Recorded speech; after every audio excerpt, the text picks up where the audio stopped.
Bienvenue dans le dossier où chaque histoire dévoile une nouvelle énigme à résoudre. Rejoignez-nous pour une plongée dans Miss Marple et le parapluie ouvert au soleil. Une histoire créée par des fans pour célébrer le charme et le génie de la détective légendaire d'Agatha Christie. Nous serions ravis de vous compter parmi nous dans ce voyage palpitant. Partagez vos impressions, dites-nous d'où vous nous regardez et si vous repérez des erreurs, n'hésitez pas à nous les signaler. Word of Fan Alarm. Commentaires nous aideront à vous proposer des mystères encore plus captivants. Chapitre 1. Le thé qui attendait les morts. Ce fut l'odeur qui frappa en premier. Un vernis à la lavande et quelque chose de plus sombre en dessous, la persistance d'un élément autrefois chaud et vivant. La pluie avait enfin percé l'humidité qui planait sur le village de Saint-Bède, comme un châle de laine trop longtemps laissé sur les épaules. Elle tomba avec un léger sifflement sur les rosiers, devant la fenêtre du manoir et à l'intérieur, intact depuis des heures, se trouvait un plateau à thé parfaitement dressé pour 2 personnes. Les tasses étaient en porcelaine fine, bordée de violettes, la théière en argent encore chaude sous sa housse matelassée. 2 chaises étaient rangées devant le feu. L'une portait un cardigan soigneusement plié. L'autre était légèrement reculée, comme si quelqu'un s'était levé précipitamment. Mais personne n'avait bu le thé. Et lorsque la servante poussa un cri, l'odeur du Earl Grey était déjà noyée dans l'odeur métallique du sang. Miss Marple n'avait pas été invitée au manoir ce jour-là. Un oubli peut-être, ou un choix délibéré, car Madame Sylvia Blackwell n'était pas du genre à bavarder, et elle accusait souvent Miss Marple d'en savoir trop pour une vieille fille en tricot. Pourtant, lorsque la nouvelle se répandit de maison en maison, comme le tonnerre grondait sur les Downs, ce fut Miss Marple qui apparut au bord de l'allée de gravier, peu après l'appel de la police. La pluie collait à son châle, qu'elle portait quel que soit le temps, et son expression exprimait une inquiétude vive et polie, un peu comme un chat observant les oiseaux derrière un rideau de dentelle. « Elle attendait quelqu'un », dit l'agent Reeves en frottant son front luisant du revers de sa manche, debout juste devant le salon. « Mais qui et pourquoi ?»« Eh bien, il faudra attendre que l'inspecteur Cray le dise. » Miss Marple jeta un coup d'œil dans la pièce, son regard se portant sur le thé intact, puis sur les fleurs à moitié fanées dans le vase, le repose-pied renversé, et enfin sur l'étroite traînée de gouttes sombres qui s'éloignait du tapis et disparaissait juste derrière le foyer. Elle resta silencieuse au début, mais ses lèvres se pincèrent légèrement. « J'imagine, » dit-elle doucement, qu'elle ne s'attendait pas à être interrompue. Sylvia Blackwell avait été retrouvée dans son bureau à l'étage, affalée sur son bureau. La fenêtre était ouverte sur l'orage, et Kennedy O'Donnell. La pluie avait tacheté le papier buvard. Sa main tenait encore une plume, bien que l'encre ait séché. Elle n'avait ni crié, ni lutté. Personne n'avait rien vu. La gouvernante, Madame Pell, jurait être allée à la cave chercher des conserves. La femme de chambre, Lottie, polissait l'argenterie et n'avait entendu que 3 heures sonner. Elle écrivait une lettre, confirma plus tard l'inspecteur Cray, debout au-dessus du bureau tandis qu'on retirait le corps. Mais le papier a été arraché. Il ne reste plus rien dans le bac, plus rien dans la corbeille, et la pièce était fermée à clé, de l'intérieur. Miss Marple, assise près du feu en bas, une tasse de thé à elle, celle-ci servie comme il se doit et accueillie avec gratitude, murmura simplement. Mais elle avait laissé la porte ouverte tout à l'heure. C'est comme ça que Lottie a apporté le thé, n'est-ce pas? Cray plissa les yeux. Oui, et personne d'autre n'est entré après? À moins qu'il n'ait des ailes ou qu'il n'allât grimper par les fenêtres sous cette pluie, a-t-il ajouté avec un humour noir. Miss Marple but une gorgée. J'imagine qu'il existe des moyens plus subtils. Sylvia Blackwell était une femme particulière, très précise. Vous voyez comment le thé est disposé, et les cuillères à café ne sont pas son service habituel. Celles-ci viennent du cabinet des invités. Signification? Elle attendait de la visite, mais pas quelqu'un qu'elle appréciait particulièrement. Les yeux de Miss Marple pétillèrent légèrement. Ce sont les vieilles cuillères ternies. Sa façon de faire passer un message, peut-être. Cray renifla sans toutefois être méchant. « Tu crois qu'elle a été assassinée, alors ?» Miss Marple jeta un coup d'œil aux flammes. « Je crois que quelqu'un est arrivé qui n'aurait pas dû arriver. Et je crois que Sylvia a eu le temps d'écrire quelque chose à leur sujet, ce qui signifie qu'il nous manque une lettre qui n'aurait jamais dû être retrouvée. Sylvia Blackwell avait Toujours été une femme redoutable au village. Veuve à 2 reprises, sans enfants, mais riche dans ce qui comptait le plus à Saint-Bède. Terre, héritage et secret. Son père avait construit la maison, son second mari l'avait meublée, et elle la dirigeait depuis. Certains lui devaient de l'argent, d'autres lui devaient le silence. Miss Marple se souvenait de tous. Prenons l'exemple de Monsieur Daniel Crowthorne, un homme charmant aux dents de travers et passionné de jeux d'argent. On l'avait vu quitter le bureau de poste en trombe la veille au matin, chuchotant avec urgence dans un télégramme. Ou encore mademoiselle Olivia Blackwell, la nièce du défunt mari, une femme aux lèvres fines qui portait le deuil pour tout le monde, sauf pour sa propre conscience. Elle était arrivée au manoir cette semaine-là, soi-disant pour aider à la maison. Plus probablement, pour se positionner à proximité de l'héritage que Sylvia pourrait bientôt céder. Et puis il y avait le parapluie. Pas celui utilisé cet après-midi-là. Aucun ne l'avait été, mais celui que Miss Marple se souvenait avoir vu quelques jours plus tôt. Laissé ouvert, curieusement, sur la pelouse du presbytère. Il n'avait pas plu. Aucun enfant ne jouait à proximité. Personne ne se souvenait vraiment qu'il avait placé là. Chose étrange. Mais le souvenir de Miss Marple était particulier, comme les cuillères de Sylvia. Le parapluie avait un manche incurvé en ivoire. Rare, importé, cher. Miss Marple l'avait déjà vu une fois, porté par un visiteur londonien qui avait séjourné au village l'été précédent. Un certain Edwin Grice, un auteur de renommée moyenne qui s'intéressait particulièrement aux affaires de Sylvia, tant littéraires que financières. Il avait disparu après la fête de Noël, prétextant une affaire urgente dans le Sussex. Mais son nom n'avait plus jamais été mentionné, jusqu'à ce que Lottie, la femme de chambre, mentionne en toute innocence que Sylvia avait lu de vieilles lettres arrivées de la ville dans une liasse de ruban vert. Aucun signe du paquet maintenant, marmonna Cray en vérifiant à nouveau le bureau. Miss Marple tapota sa tasse de thé du bout des doigts. « Parce que quelqu'un l'a prise », dit-elle simplement, « ou parce que Sylvia l'a envoyée par quelqu'un. Le thé était prévu pour 2. Peut-être avait-elle prévu de les affronter. » Cette nuit-là, l'orage s'intensifia. La foudre rendit les haies argentées et austères. Le manoir était scellé, mais Miss Marple, qui n'était pas du genre à rester inactive, se rendit tranquillement au presbytère sous son vieux Macintosh, saluant poliment le gendarme qui l'observait avec une perplexité discrète. Là, elle ne frappa pas à la porte d'entrée, mais fit le tour du jardin, où l'herbe d'été avait commencé à sécher. Elle s'immobilisa sous le sycomore et baissa les yeux. L'herbe était légèrement blanchie par le soleil, formant une curieuse touffe circulaire, de celles qui persistent quand on laisse quelque chose dehors trop longtemps. Un parapluie.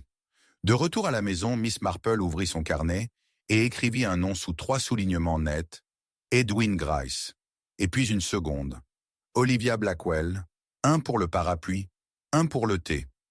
Le lendemain matin, un autre mystère s'est installé. Olivia avait disparu. Ni emballée, ni excusée, disparue.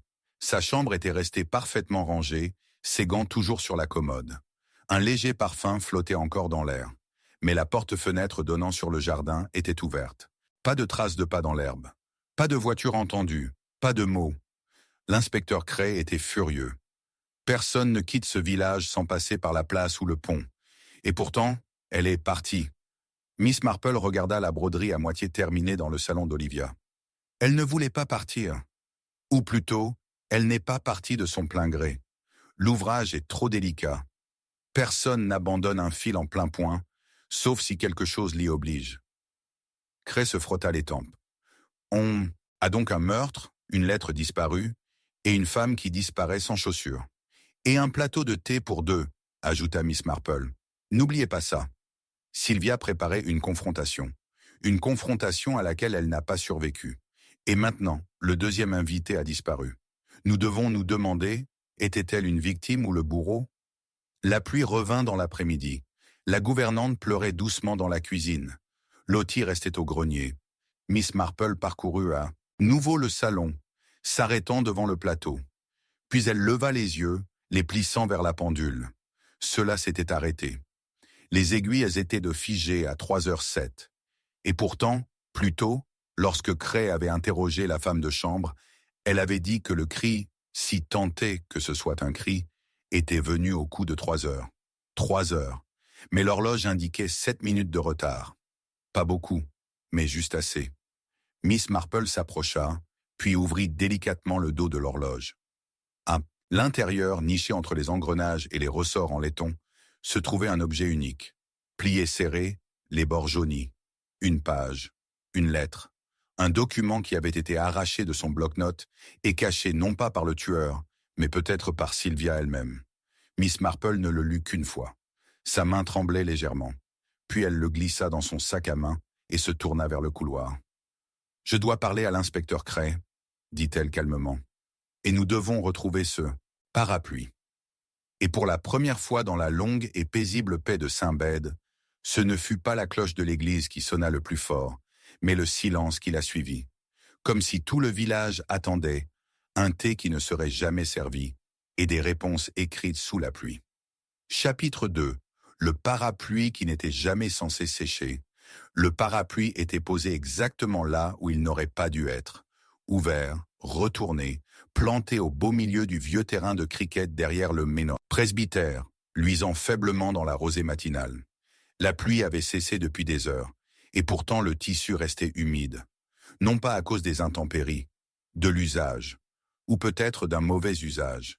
C'était un parapluie en soie noire, à manches ivoire, du genre qu'on ne sort pas sous une simple bruine, bien trop fin pour la vie quotidienne à Saint-Bède. C'est précisément pourquoi Miss Marple s'arrêta en plein milieu du chemin, pencha légèrement la tête et plissa les yeux comme si le parapluie avait parlé à voix haute. Il n'avait rien à faire là, et il n'avait aucune intention de sécher. Elle se pencha légèrement, inspectant l'herbe épaisse en dessous. Pas de traces de pas, pas d'éraflures sur le gazon. Mais l'herbe juste sous le parapluie était écrasée, légèrement, uniformément. Non pas parce qu'elle avait été laissée tomber, mais parce qu'elle avait été posée et laissée, comme si quelqu'un avait voulu la voir, ou la cacher à la vue de tous. Le meurtre de Sylvia Blackwell avait jeté une ombre étrange et prolongée sur le village, plus longtemps que n'importe quelle averse. La maison était restée fermée, même si tout le monde connaissait désormais les détails. Une pièce fermée à clé, une lettre manquante, un plateau à thé pour deux. Olivia Blackwell, la nièce, avait disparu la nuit du meurtre, sans qu'on sache où elle se trouvait. L'inspecteur pensait qu'elle avait pris la fuite. Mademoiselle Marple pensait le contraire. Sa main gantée se referma sur la poignée sculptée du parapluie, le soulevant lentement. Sous le dôme, soigneusement calé contre la baleine centrale, se trouvait un fin fil écarlate. Pas un ruban rouge, du fil, de la soie, presque invisible à l'œil inattentif. Mais Miss Marple n'était pas inattentive, et elle savait reconnaître un point quand elle en voyait un, surtout un point hâtif. Elle ne dit rien sur le moment. Elle se contenta de replier le parapluie, de le rapporter avec élégance au presbytère et de le poser sur le porte-manteau du curé comme s'il y avait toujours été. Ce n'était pas le cas, bien sûr. La femme du vicaire, la pauvre Madame Drummond, était bien trop pudique pour l'ivoire et la soie, et le vicaire lui-même n'avait pas la carrure nécessaire pour porter un objet aussi raffiné. Mais l'important était de ne pas éveiller les soupçons. Pas encore. Plus tard dans l'après-midi, alors que le temps restait gris et incertain, Miss Marple se dirigea vers la petite bibliothèque de près, nichée derrière le marché aux légumes. Pour une fois, elle ne cherchait pas de livre. Elle cherchait Monsieur Daniel Crowthorne. Et comme prévu, il était exactement là où il était toujours lorsqu'il souhaitait être vu en train de lire sans être entendu. Une table près de la fenêtre, un journal cachant un visage qui ne se reposait jamais. « Ah, Miss Marple !» dit-il avec une gaieté forcée tandis qu'elle approchait. « Quelle horreur, tout ça au manoir. Je suppose qu'ils vont fermer les portes à clé. Complètement inutile à mon avis. Personne du village ne pourrait être impliqué. »« J'espère que vous avez raison, » dit-elle doucement en s'asseyant. « C'est quand même étrange, n'est-ce pas, que les gens venus de loin laissent toujours des traces si locales. » Ses doigts frémirent légèrement sur le papier. « Je ne sais pas. Je n'ai pratiquement pas quitté le village depuis des mois. »« Bien sûr, » dit Miss Marple d'un ton aimable. « Alors vous n'auriez aucune raison de reconnaître un certain parapluie. Un parapluie à manches en ivoire, laissé ouvert derrière le presbytère pendant près de 3 jours. » Son silence dura un peu trop longtemps. Je crois, poursuivit-elle, qu'elle appartenait autrefois à un certain Edwin Grice. Vous vous en souvenez peut-être. Romancier, il a visité le village l'été dernier et s'est beaucoup intéressé à Sylvia Blackwell. Crowthorne s'éclaircit la gorge. Je me souviens d'un certain Monsieur Grice. Il avait séjourné à l'auberge quelque temps. Il se prenait plutôt pour un homme du monde. Et la correspondance de Miss Blackwell lui plaisait encore plus, murmura-t-elle. Elle lui écrivait souvent, après son départ. Mais elle n'était pas du genre à faire confiance à la poste. Elle gardait ses lettres dans une liasse, avec un ruban vert, je crois. Crowthorne se leva brusquement.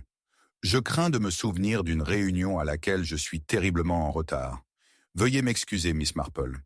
Elle le regarda partir, non pas avec déception, mais avec une satisfaction tranquille.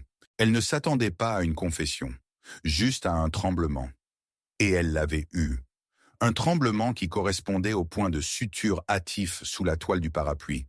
Ce soir-là, l'inspecteur Cray frappa à sa porte, d'une politesse inhabituelle. « Mademoiselle Marple », dit-il avec l'air résigné de quelqu'un qui s'apprête à recevoir une énigme plutôt qu'un fait, « vous avez dit avoir des soupçons au sujet de ce parapluie. »« Oui, dit-elle.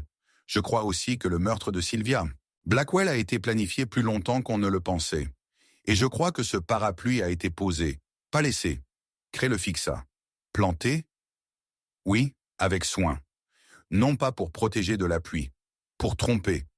Voyez-vous, inspecteur, il y a quelque chose de clairement performatif dans un parapluie ouvert par temps sec. Surtout un parapluie laissé dans l'herbe, loin de son propriétaire. Quelqu'un voulait qu'on le retrouve. Il fronça les sourcils. Dans quel but? Pour nous attirer vers Edwin Grice, dit-elle. Ou plutôt, pour nous faire croire qu'il était revenu. Cray croisa les bras. Mais tu m'as dit que tu croyais Edwin Grice est revenu. Je le savais, et je le sais toujours. Mais maintenant, je crois que quelqu'un d'autre le savait aussi. Quelqu'un qui voulait qu'on le soupçonne. Quelqu'un qui avait besoin d'un bouc émissaire si les secrets de Sylvia venaient à être révélés. Cray expira. Encore des secrets. Toujours des secrets. Tout à fait. Et je crois que nous en sommes plus près que tu ne le penses. Elle ouvrit son sac à main, en sortit un mouchoir plié et le posa à plat. À l'intérieur se trouvait le fil rouge qu'elle avait soigneusement coupé à l'intérieur du parapluie. Cray l'examina. De la soie?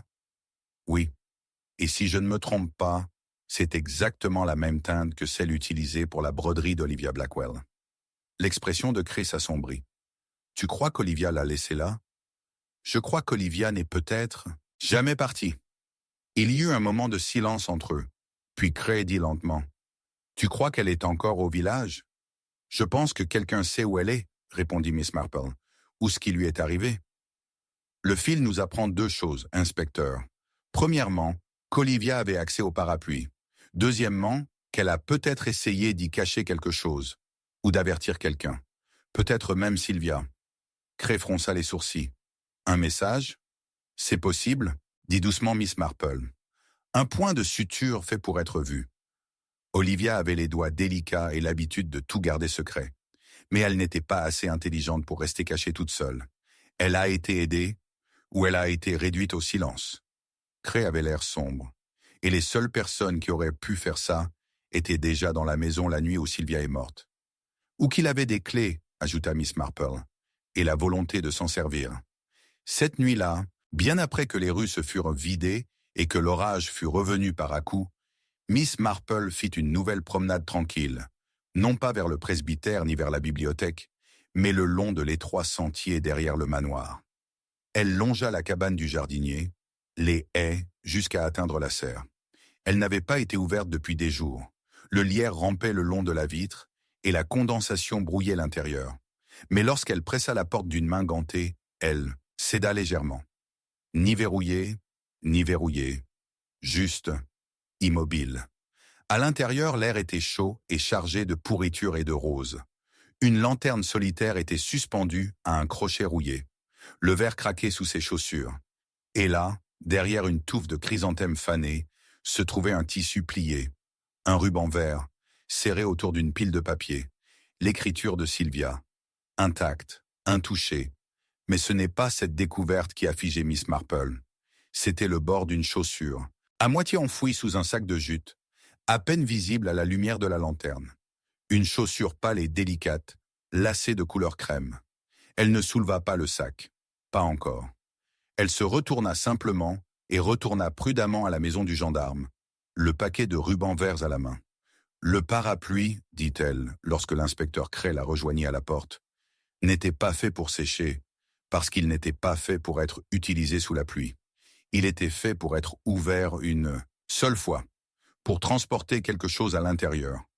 Cray prit lentement le paquet. Et ça? Une lettre, dit-elle. Plusieurs, mais une en haut, écrite la veille de la mort de Sylvia, adressée à Edwin Grice. Les yeux de Cray se posèrent sur son visage. Est-ce que ça dit qu'il a tué? Non, dit-elle doucement, mais il désigne celui qu'elle craignait. Il ouvrit la première page. Sa mâchoire se serra. Et puis il a demandé son manteau. Dans la serre, sous ce sac, ils ont trouvé plus qu'une chaussure. Ils ont découvert le corps d'Olivia Blackwell, morte depuis 2 jours. Une seule blessure à la tête, aucune trace de lutte, et une aiguille à broder cassée dans sa main gauche. Miss Marple se tenait tranquillement dans l'embrasure de la porte, tandis que la pluie commençait à taper doucement sur le toit de la serre. Maintenant, il faut se demander, dit-elle, pour qui elle essayait de broder son dernier message, et pourquoi elle n'a jamais terminé le fil. Et, dans le porte-parapluie du hall d'entrée du manoir, le parapluie aux manches en ivoire restait là, silencieux, fermé et peu disposé à sécher. Chapitre 3. Les pas qui ont disparu dans la poussière. La poussière dans le couloir n'avait pas été balayée depuis des jours. C'est ce que Miss Marple remarqua en premier en entrant dans l'aile est du manoir Blackwell, où personne n'était admis depuis le meurtre de Sylvia. Elle flottait dans l'air comme une brume et recouvrait le parquet d'un film pâle et immaculé. Mais quelque chose clochait. À mi-chemin du couloir, là où la pâle lumière du soleil filtrait par une longue et étroite fenêtre, la poussière était striée d'une unique trace inégale. Des empreintes de pas, faibles mais indubitables, qui menaient à la chambre d'amis inoccupée au fond. Elles étaient là légères, posées, avec une étrange traînée dans la chaussure droite. Mais le plus effrayant était qu'elles s'immobilisèrent purement et simplement. À mi-chemin de la porte, aucune empreinte à l'entrée, aucune empreinte au retour, juste 5 pas partiels, et puis plus rien que de la poussière. Miss Marple resta immobile, les yeux rivés sur le motif. Elle était venue à la demande de l'inspecteur Cray, qui avait reçu ce matin-là un mot de Madame Pell, la gouvernante, affirmant que quelqu'un avait été aperçu dans le couloir de l'aile et tard dans la nuit. Personne ne la voit. Personne n'aurait dû être là. Et pourtant, les empreintes étaient là, aussi indéniables qu'impossibles. Cray avait mis cela sur le compte de la nervosité. Miss Marple, en revanche, n'ignorait jamais ce qui se présentait sous le couvert d'une terreur silencieuse. Elle s'agenouilla lentement au bord du sentier. Les empreintes étaient fines, des chaussures de femme, probablement à talons bas. L'espacement suggérait une démarche prudente, mais ce fut le dernier pas qui lui fit frissonner. La dernière marque du talon s'enfonçait plus profondément dans la poussière, formant un angle étrange, comme si la personne avait pivoté ou trébuché. Puis plus rien. Pas d'éraflure, pas de frottement, pas même une marque suggérant que la chaussure s'était soulevée, comme si la personne avait tout simplement cessé d'exister à cet endroit précis. L'air du couloir était immobile, mais le souvenir d'Olivia Blackwell, morte dans la serre la veille, y planait comme du givre. Miss Marple se leva et se dirigea vers la porte de la chambre d'amis. Elle était verrouillée. Pas verrouillée de l'intérieur, mais bien verrouillée à clé. Elle baissa les yeux. Aucune trace de pas devant la porte. Rien n'indiquait que quelqu'un soit entré ou sorti. Lorsque l'inspecteur Cray arriva, flanqué de l'agent Reeves, il parut plus irrité que surpris. « La maison est pleine de fantômes, maintenant », murmura-t-il. « Pourquoi ces empreintes de pas doivent-elles toujours disparaître au moment le plus inopportun ?»« Parce que, dit doucement Miss Marple, ce ne sont pas des fantômes, ce sont des moyens de diversion. » Cray haussa un sourcil. « Tu as une théorie ?»« J'en ai plusieurs, dit-elle. Et un souvenir. Sylvia Blackwell avait autrefois une domestique qui souffrait d'une cheville douloureuse. Mademoiselle Loma. Elle est partie après une dispute discrète, il y a 2 ans. Mais elle marchait avec une étrange sensation de traîner au pied droit. Cray cligna des yeux. Tu crois qu'elle est revenue? Je crois que quelqu'un veut nous faire croire ça. Ou que quelqu'un avec une démarche similaire était là. Olivia aussi. Boitait légèrement depuis son enfance, n'est-ce pas? Cray hocha lentement la tête. Je suis tombée d'un poney quand j'étais petite. Mais... Alors nous devons nous demander, interrompit Miss Marple, quel genre de personne s'avance à mi-chemin d'une porte verrouillée et disparaît ensuite? Une personne qui essaie de nous faire poser exactement cette question. Plus tard dans l'après-midi, sous un ciel maussade annonçant la pluie, Miss Marple était assise avec Madame Pell dans la cuisine. La gouvernante était pâle et les lèvres pincées, remuant la soupe avec l'air distrait d'une femme qui cache trop de pensées. « Il était presque minuit quand je l'ai entendu, » murmura-t-elle. Des pas, lents, comme si la personne ne voulait pas être entendue. Je suis resté dans ma chambre. Mais au matin, je l'ai vue, la trace dans la poussière. Et la nuit suivante, elle avait disparu. Disparu? Nettoyée? Pas par moi. Miss Marple croisa les mains. Madame Pell, quels étaient les sentiments de Sylvia envers sa nièce durant ces dernières semaines? La femme hésita. Elle avait peur, mais elle ne le disait jamais à voix haute. Olivia avait changé. Elle était devenue exigeante.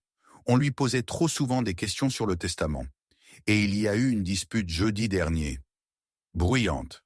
J'ai entendu Sylvia dire « Tu ne me feras pas peur, pas avec ça. » Que?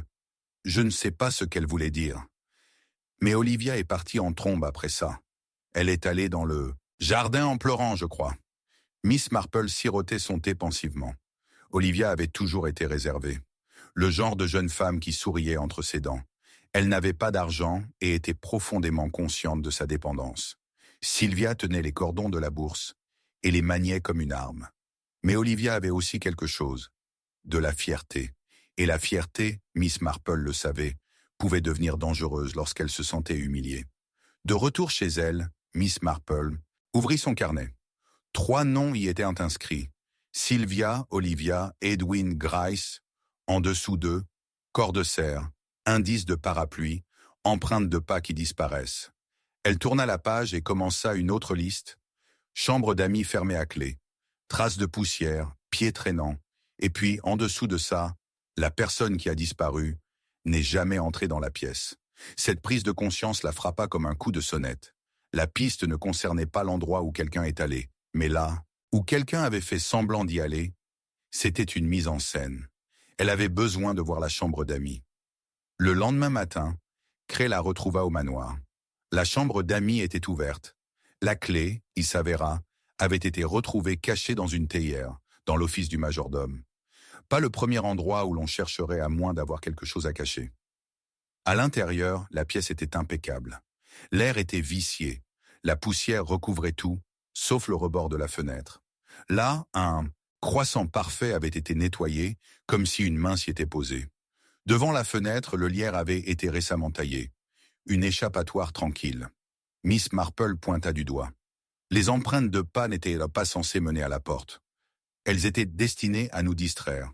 La personne est entrée par la fenêtre, est restée dans la poussière assez longtemps pour laisser une fausse trace, puis est repartie par le même chemin. Silencieuse, propre. Cray parut impressionné malgré lui, ce qui signifie qu'Olivia, ou quelqu'un d'autre, se déplaçait dans la maison après la mort de Sylvia. Plus que ça, dit doucement Miss Marple, il cherchait quelque chose, ou livrait quelque chose. Ce soir-là, Miss Marple se rendit au cimetière. Le crépuscule approchait. La brume enveloppait les pierres tombales comme des doigts pâles. Au bord, sous un arbre chargé de feuilles humides, se tenait Daniel Crowthorne. Il ne priait pas, il fumait, et contemplait la tombe, fraîchement enterrée d'une femme, Olivia Blackwell, enterrée sans cérémonie. « Je pensais que je pourrais te trouver ici, dit-elle. Il se retourna surpris. « Ce n'est pas... Monsieur Crowthorne, saviez-vous qu'elle était morte avant que la police ne la retrouve ?» Il le fixa du regard. Sa bouche s'ouvrit. « Non. Non, bien sûr que non. » Miss Marple s'approcha. « Et pourtant, vous semblez habitué. Le deuil n'est pas aussi évident si on n'a pas eu le temps de s'y exercer. Vous l'aimiez ?» Son visage se tordit. Elle avait besoin d'aide. Sylvia était cruelle avec elle. Tu sais comment était cette maison. Comme vivre sous verre. Tout inspecté, mesuré. Je lui ai dit, fuyez, qu'ils pensent qu'on ce qu'ils veulent. Tu l'as aidé à disparaître? Je pensais l'avoir fait. On avait convenu ensemble. Elle allait laisser un panneau dans la serre pour nous dire qu'on pouvait se voir en toute sécurité. Mais le panneau n'est jamais arrivé. Puis je l'ai trouvé. Là, déjà... La voix de Miss Marple était douce. Et le parapluie? Il cligna des yeux. Elle a brodé quelque chose. Elle a dit que si quelque chose n'allait pas, ça révélerait la vérité. Mais ce n'était que du fil. Je n'ai pas compris. Quelqu'un d'autre l'a fait, dit Miss Marple, et cette personne l'a suivi jusqu'à la serre avant toi. La pluie commença à tomber, douce et persistante, lavant la poussière de la terre, mais pas celle des souvenirs.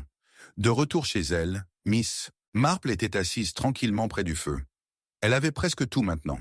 Une piste qui ne menait nulle part. Un fil destiné à l'œil de quelqu'un. Une femme disparue 2 fois, une fois dans sa vie, une fois dans la poussière. Mais la question restait. Qui avait eu suffisamment peur du message d'Olivia pour la tuer? Elle se tourna vers le journal posé sur sa table. La rubrique nécrologique. La succession de Sylvia Blackwell, toujours en suspens. Et là, une annonce. Le testament sera lu jeudi prochain à midi. Miss Marple plia le papier avec précision. Le tueur n'en avait pas fini. Ils avaient réduit Olivia au silence. Mais les derniers mots de Sylvia, écrits à l'encre devant témoins, n'étaient pas encore arrivés, et ils ne resteraient pas sans être lus. Elle tendit la main vers son châle. Les pas s'étaient évanouis dans la poussière. Mais la vérité, Miss Marple le savait, laissait toujours sa trace. Chapitre 4. La lettre arrivait trop prudemment. Il était un peu plus de 6 heures lorsque le courrier arriva. Bien trop tôt pour Saint-Bède et en décalage total avec le rituel endormi des matins villageois. Le ciel était chargé de promesses de pluie, les haies glissantes par l'averse nocturne, et l'air était teinté d'une odeur de pierre humide et d'une légère odeur âcre, comme du sucre brûlé. Miss Marple, qui remarquait ces choses avec la précision d'un botaniste examinant du sumac vénéneux, s'arrêta tandis que l'enveloppe glissait sous sa porte. Elle émit un son, doux et posé, un murmure plutôt qu'un coup, et cela seul la frappa d'étrangeté. Non pas le son en lui-même, mais le soin qu'il impliquait. Celui qui avait remis la lettre l'avait fait avec tant de douceur, comme s'il craignait qu'elle ne se brise. Elle se baissa et le ramassa. Le papier était épais. « Fait main », soupçonna-t-elle. Crème, non lignée, légèrement mouchetée d'or. Le genre de papier qu'on associe aux confessions privées ou aux menaces officielles. L'adresse, simplement, Miss Marple, St. Mary Mead, était écrite d'une écriture penchée et élégante, trop précise pour être masculine, mais pas assez ornée pour être clairement féminine, et l'encre était résistante aux bavures. Elle vérifia cela avec son pouce ganté, comme toujours. Pas le genre d'encre courante au bureau de poste du village. Pas de timbre, pas de cachet de la poste. Personne n'avait posté cette lettre. Elle avait été remise en main propre, suffisamment tôt pour que personne ne la voie. Cela signifiait secret et danger. Elle l'apporta à son bureau, mit la bouilloire à bouillir et déplia la lettre tandis que le vent frappait faiblement à ses fenêtres. À l'intérieur se trouvait une page, parfaitement centrée. Une seule phrase, écrite avec une grâce délibérée. Ce que Sylvia a écrit avant sa mort existe toujours. Mais tu n'étais pas censé le retrouver. Pas de nom, pas de signature, ni une exigence, ni un avertissement. Une déclaration. Miss Marple le lut 3 fois avant de le plier soigneusement et de le glisser dans l'enveloppe bleue marquée « Curiosité ». Ce dossier contenait également la coupure de presse sur la disparition d'Olivia, un croquis de la scène de crime de la serre, la liste des clés de la maison que Madame Pell avait fournie et un coin déchiré de la broderie qu'Olivia avait touché pour la dernière fois. Elle gardait tout en ordre, non par vanité, mais parce que les souvenirs s'estompent et les motivations se déforment avec le temps, et que l'esprit, aussi vif soit-il, a besoin de la trace écrite que la vérité laisse toujours derrière lui. Le plus étrange dans cette lettre, décida-t-elle, n'était pas le message, mais le support. L'écriture était élégante, mais trop parfaite. Les boucles du « i » et la courbure du « s » étaient identiques à chaque fois. Trop exactes, trop régulières, Pas tout à fait mécanique, mais répété. Comme si l'auteur avait copié un style plutôt que de créer le sien. Cela suggérait une contrefaçon, ou de la peur, et les deux alimentaient le feu sacré de Miss Marple. Elle enfila son manteau et son chapeau, et partit sous les nuages bas et tourbillonnants. Le village était inhabituellement calme. Même les oiseaux semblaient inquiets. Au coin de la rue, près du marchand de légumes, elle aperçut Madame Berridge qui se penchait pour essuyer le rebord de sa fenêtre. Miss Marple, toujours douce avec ses questions, lui demanda nonchalamment si elle avait vu quelqu'un passer ce matin-là. Seulement le garçon boulanger et le jeune Thomas de la Poste, dit Madame Berridge. Et cet écrivain, Monsieur Crowthorne, il arpentait la rue près de l'église, l'air trempé et plutôt sombre, me disais-je. Miss Marple la remercia et poursuivit son chemin. Ce n'était pas chez l'écrivain qu'elle se dirigeait, mais vers le presbytère. Le révérend Drummond, bien qu'homme de Dieu, avait un penchant remarquable pour la faillibilité humaine. Il possédait également les clés de la boîte aux lettres du bureau de poste du village, héritage d'un système oublié depuis les années de guerre. Elle le trouva en train de tailler ses rosiers, les bottes couvertes de boue et le visage maculé de cendres de son feu matinal. « Une lettre », dit-elle en lui tendant un bout de papier photocopié dont l'écriture était soigneusement reproduite de sa propre main. « Avez-vous déjà vu un style pareil ?» Il jeta un coup d'œil et fronça les sourcils. « Eh bien oui. Ça ressemble terriblement à l'écriture sur le papier à lettres de Grimsby Hall, un vieux domaine au bord de l'Aberdeen, la lande, presque à l'abandon maintenant, à l'exception d'une locataire à l'étage, Mademoiselle Ellie Ferrars.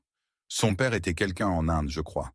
Elle écrit avec cette précision et cette étrangeté. » Miss Marple haussa les sourcils. « Miss Ferrars réside toujours là-bas ?»« C'est vrai, toute seule.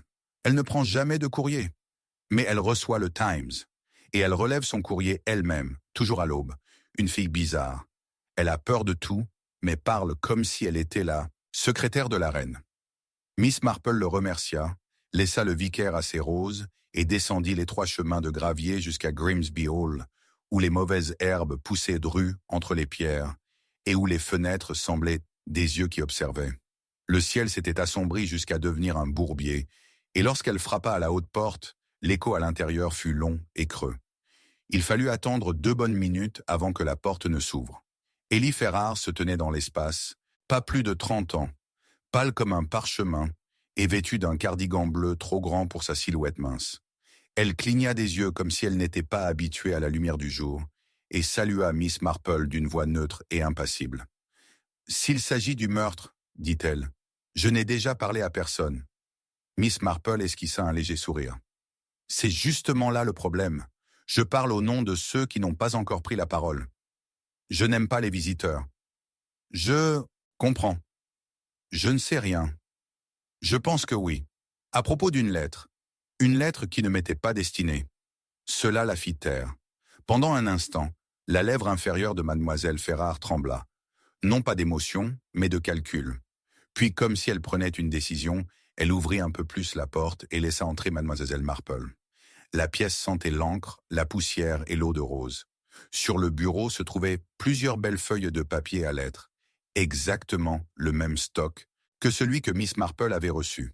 Dans la cheminée, des cendres se consumaient faiblement. Du papier brûlé, du ruban carbonisé et le bord d'un seau qui aurait pu porter l'insigne de Sylvia Blackwell. Miss Marple s'avança doucement. « Olivia Blackwell vous a-t-elle déjà écrit ?» Mademoiselle Ferrars cligna des yeux. « Non. Lui as-tu déjà écrit ?» Elle hésita. « Une seule fois. Je voulais lui parler d'un manuscrit. Sa tante m'a promis de me prêter des lettres d'Edwin Grice. Elle m'a dit qu'elle pourrait m'aider à écrire. Mais je ne les ai jamais reçues. Et après la mort de Sylvia, j'ai brûlé tout ce que j'avais, par peur. » Sa voix tremblait et le mensonge qui se cachait derrière vacillait faiblement. « On me l'a ordonné. Un homme est survenu, avec des gants. Il m'a dit quoi écrire et où le placer. » Miss Marple pencha la tête. « Un homme ?» Il n'a pas donné de nom, mais il savait tout de Sylvia, d'Olivia, de la serre. Il a dit que Mademoiselle Blackwell avait laissé quelque chose de dangereux, que si cela tombait entre de mauvaises mains, des gens mourraient. Le ton de Miss Marple s'est durci. « A-t-il dit où c'était ?»« Non. » Ellie écarquilla les yeux. Seulement que si quelqu'un venait me poser des questions, je devais dire que je ne savais rien. Miss Marple se leva et se dirigea vers la cheminée. Là, parmi les débris brûlés, se trouvait un coin d'enveloppe intacte, de la cire verte et une boucle du sceau de Cecilia. « Tu n'aurais pas dû le brûler, » dit doucement Miss Marple. « Parce que maintenant, on va croire que tu en as parlé à quelqu'un d'autre. Et les gens qui tuent pour des lettres n'aiment généralement pas laisser de détails. » Cette nuit-là, sous de lourds nuages d'orage et un vent qui hurlait à travers les cheminées, Miss Marple retourna dans son salon et se servit un modeste cognac. Elle s'assit devant le feu, dépliant à nouveau son carnet. Un nouveau nom, Ellie Ferrare. En dessous, lettre falsifiée, visiteur avec des gants. Lettre de Sylvia brûlée, fragment de sceau retrouvé. Elle fixa le feu un long moment avant de lever son stylo et d'ajouter une note supplémentaire. Le tueur savait que Sylvia avait écrit quelque chose d'accablant. Mais pas où c'était. Ils cherchent toujours. La lettre qui m'était adressée était un test, destiné à me mettre en garde, ou à me provoquer. Puis un coup. Elle y répondit avec prudence. L'inspecteur Cray se tenait sur le perron, le chapeau trempé et l'air crispé. « On a trouvé quelque chose, dit-il. »« Quel genre de chose ?»« Dans le grenier du manoir, derrière un faux panneau dans le placard en cèdre. Un journal. Mais il n'est pas celui de Sylvia. » Le cœur de Miss Marple se serra. « À qui donc ?»« Chez Olivia. Et la dernière entrée est datée du matin du meurtre. » Il lui tendit la première page, copiée avec soin par le gendarme. Miss Marple la lut à la lueur orangée de sa lampe. Si Sylvia lui dit ce qu'elle sait, il la tuera. Je le sais maintenant. J'ai vu les papiers. J'ai vu le nom. Mais je ne peux le dire à personne. Pas encore. Je dois attendre. Si je meurs, regarde la lettre que j'ai donnée à Ellie. Miss Marple le lut 2 fois, puis leva les yeux. La lettre n'avait pas été brûlée. Il avait été remplacé. Ce qui signifiait que le tueur avait déjà atteint Ellie. Et maintenant, il savait qu'il n'avait pas réussi. Miss Marple craignait que la prochaine mort ne survienne pas avec des pas ou du thé, mais dans un silence total et délibéré. Et quelqu'un à Saint-Bède était déjà en train d'écrire sa prochaine lettre. Chapitre 5. L'invité qui a dormi pendant le cri. Le cri retentit peu après 2 heures du matin, perçant l'épais brouillard qui s'était abattu sur les marais comme une bête au pas lent. Ce n'était pas le genre de son qu'on pouvait facilement ignorer ou expliquer. Il était aigu, rauque et pressant. Le cri d'une femme réduite au silence ou découverte, puis brusquement arrachée au silence. Au manoir de Blackwell, le son résonna dans les couloirs obscurs, passant devant des portraits trop vus et descendant des escaliers grinçants du temps. Dans les quartiers des domestiques, Madame Pell remua sous sa courte pointe et attrapa ses lunettes. Dans l'aile ouest, l'agent Reeves se redressa dans son lit de camp et attrapa sa lampe torche. Mais dans la chambre d'amis du premier étage, pourtant la plus proche de la source, M. Julian Hesketh ne se réveilla pas. Le lendemain matin, le manoir était agité par la tension. La heptatonum. Pluie tambourinait doucement sur les fenêtres, projetant des ruisselets sur les vitres comme des traces de larmes. La salle à manger était inhabituellement tamisée. M. Hesketh était assis au bout de la longue table, pâle et clignant des yeux, tandis qu'il remuait son thé. Miss Marple, assise en face, l'observait avec un intérêt discret. « Vous n'avez donc rien entendu du tout, Monsieur Hesketh ?» demanda-t-elle. Il secoua lentement la tête, visiblement irrité par la question répétée. « Non, j'ai toujours eu un sommeil profond. Je prends un tonique, voyez-vous, à base de plantes, pour les nerfs. J'ai des problèmes depuis le Caire. » Le Caire ? La voix de Miss Marple était douce, mais l'éclat dans ses yeux était tout, sauf désinvolte. J'y ai servi. Attaché. Brièvement. Parti dans des circonstances peu idéales. Il esquissa un mince sourire. Mais ça n'a plus vraiment d'importance, n'est-ce pas? Oh, tout est pertinent dans le temps, répondit-elle, et elle reporta son regard sur son scone. Un cri dans la nuit. Un invité qui prétendait ne pas l'avoir entendu. Et comme le policier le confirma bientôt, des traces de tentatives d'effraction à l'est de la maison. Une vieille porte de service entr'ouverte, des traces de pas humides sur la dalle et une légère odeur d'eau de Cologne lilas dans le hall. Un flacon de ce même parfum avait été retrouvé dans les affaires d'Olivia Blackwell. Bien que le flacon fût presque plein, lors de sa dernière visite. Miss Marple s'excusa, après le petit déjeuner, et traversa les froides salles de pierre du manoir jusqu'au couloir, juste à côté du salon bleu, l'endroit d'où, selon Madame Pell et Reeves, le cri provenait. L'air était encore imprégné d'une étrange fraîcheur, celle d'un non-dit. Elle s'arrêta et se pencha près du seuil, son regard attiré par une légère trace sur le sol, quelque chose effleurant le bois. Pas vraiment une empreinte de pas, plutôt le frottement d'une chaussure à semelle fine, pivotant brusquement sous, l'effet de la panique. Elle le suivit un peu jusqu'à la plainte, là où le rideau effleurait le mur. Et là, caché derrière la base du radiateur, quelque chose brillait faiblement dans la lumière matinale. Elle s'accroupit, le récupéra et le retourna entre ses doigts.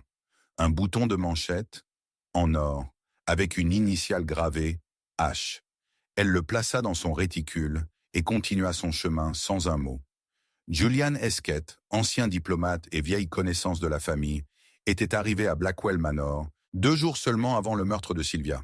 Il avait prétendu être venu pour quelques jours de repos et de convalescence, mais dès qu'il avait franchi le seuil, Miss Marple avait ressenti une étrange dissonance dans ses manières. Il parlait trop librement, mais ne révélait rien. Il posait des questions sans jamais donner de réponse. Son uniforme lui allait autrefois parfaitement. Maintenant, il le portait comme un souvenir. Elle le trouva plus tard dans la journée, debout devant la grande baie vitrée donnant sur le jardin, les bras croisés derrière le dos. « Un cri est une chose difficile à ignorer, monsieur Hesketh, dit-elle doucement. « Je vous l'ai dit, répondit-il froidement. Je n'ai rien entendu. Alors peut-être êtes-vous béni, dit-elle en observant son visage. Ou peut-être que votre chambre n'est pas aussi proche du salon bleu que vous le pensiez. Son sourire se figea. Que veux-tu dire? J'ai juste vérifié le registre des clients, dit-elle. Il semblerait que Sylvia ait changé de chambre après la première nuit. Il s'agissait d'une fuite dans une vieille canalisation de l'aile est. On vous a placé juste en dessous du salon bleu. D'ailleurs, le parquet y craque horriblement. Il ne dit rien, mais sa mâchoire se serra. Miss Marple poursuivit. C'est curieux aussi que vous preniez un tonique nerveux qui vous assomme complètement dans une maison où un meurtre a eu lieu quelques jours auparavant. À moins, bien sûr, que vous n'ayez pas eu l'intention de dormir et que vous ayez besoin que les autres le croient.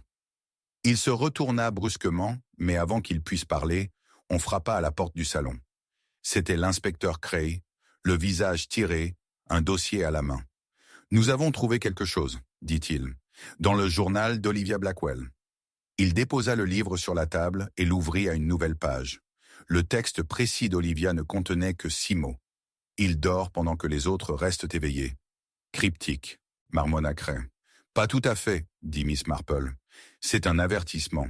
Elle soupçonnait Hesketh de surveiller la maison la nuit. Peut-être d'écouter à travers les murs. » Cray fronça les sourcils. Et si c'était le sien? Puis quelqu'un d'autre l'a entendu. Quelqu'un qui a fait semblant de ne pas l'avoir entendu. Miss Marple s'excusa et retourna à son cottage examiner le bouton de manchette sous sa lampe. Le H gravé correspondait à un ensemble gouvernemental offert aux conseillers, diplomatique en 1936, utilisé pour la reconnaissance plutôt que pour le luxe. Cela signifiait qu'Hesketh n'était pas un invité de nom seulement. Il était venu ici avec un but précis. Elle écrivit un mot et l'envoya à l'inspecteur Cray par l'intermédiaire de l'agent Reeves, qui s'arrêta juste le temps de confirmer que l'étrange parfum au lilas ne provenait pas de la chambre d'Olivia, mais avait appartenu à Sylvia elle-même. Une marque française qu'elle avait cessé de porter après la mort de son second mari. Elle avait disparu peu avant son assassinat. À la tombée de la nuit, le manoir était à nouveau scellé. Cray avait posté des agents près de la serre et le long du mur du jardin. Hesketh, quant à lui, restait insaisissable. Mais ce fut Miss Marple qui le trouva, sous l'escalier, derrière un faux panneau, dans un étroit couloir utilisé des décennies auparavant par les domestiques et oublié de la plupart. Il était accroupi là, tenant quelque chose dans ses mains gantées. Un paquet. Des lettres. Les lettres de Sylvia. Elle s'avança d'une voix calme. « Tu as toujours eu l'intention de les récupérer? Tu les observais depuis le début. » Il leva les yeux, l'air hagard. « Ils sont dangereux. » « À qui? » « À tout le monde. » Il se leva, serrant les papiers. Sylvia a gardé des choses. Des lettres de Grice, oui, mais aussi d'Olivia. Chantage, trahison. Son second mari était impliqué dans des négociations d'armement. Des négociations illégales. Les lettres le prouvent. Si il va être fait surface. Miss Marple s'approcha. Vous avez tué Sylvia pour les empêcher de refaire surface? Il hésita. Puis, non, je suis arrivé trop tard. Elle l'observa attentivement. Et alors? Il ne répondit pas. Au lieu de cela, il lui tendit le paquet. Lis-les. Tu comprendras. Avant qu'elle ne puisse l'arrêter, il s'élança dans le couloir secret et disparut dans l'obscurité. Les agents fouillèrent le terrain pendant des heures. Ils ne trouvèrent aucune trace. Seulement, une empreinte de talon boueuse sur la pierre derrière le pavillon d'été et le parfum du lilas qui flottait encore dans le vent. De retour à son cottage, Miss Marple déplia la première lettre. Elle venait d'Olivia, datée d'une semaine avant sa mort. J'ai peur de Julian. Il m'observe, mais je crains encore plus Sylvia. Elle sait ce qui s'est passé au Caire. Elle a menacé de tout révéler. Je dois trouver quelqu'un pour m'aider. Peut-être Miss Marple. Elle voit des choses. Miss Marple le lut 2 fois puis ouvrit le suivant. Et ce qu'elle vit la coupa de stupeur. La lettre mentionnait quelqu'un d'autre.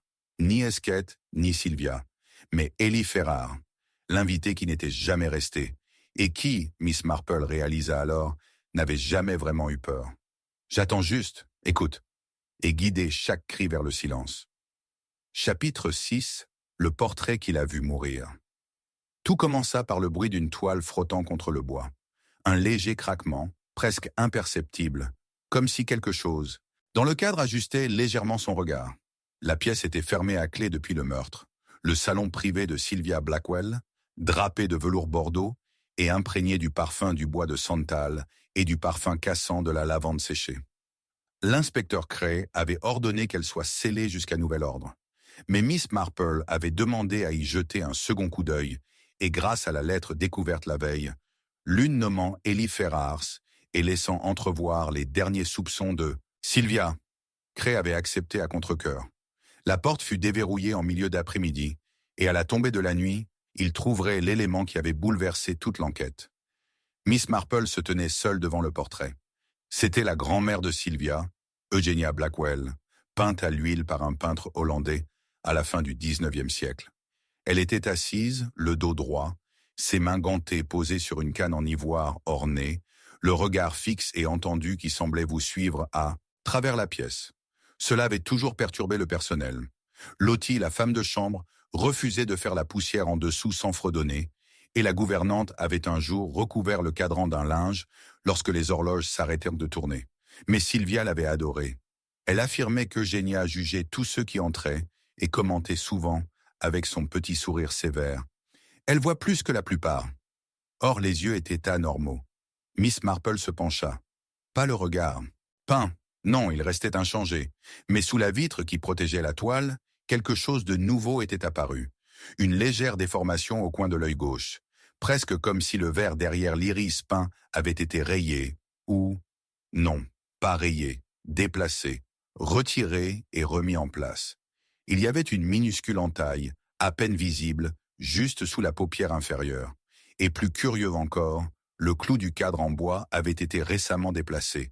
Elle sortit une aiguille à tricoter de son sac à main, toujours utile en pareille occasion, et poussa le cadre le long de sa couture. Il a bougé. Derrière la toile se trouvait une étroite cavité, de la taille d'une lettre pliée. À l'intérieur se trouvait effectivement une lettre, jaunie sur les bords, mais épargnée par les assauts du temps. Elle avait été délibérément cachée. Le sceau était celui de Sylvia. La date, la veille de sa mort. Miss Marple l'ouvrit avec beaucoup de précaution.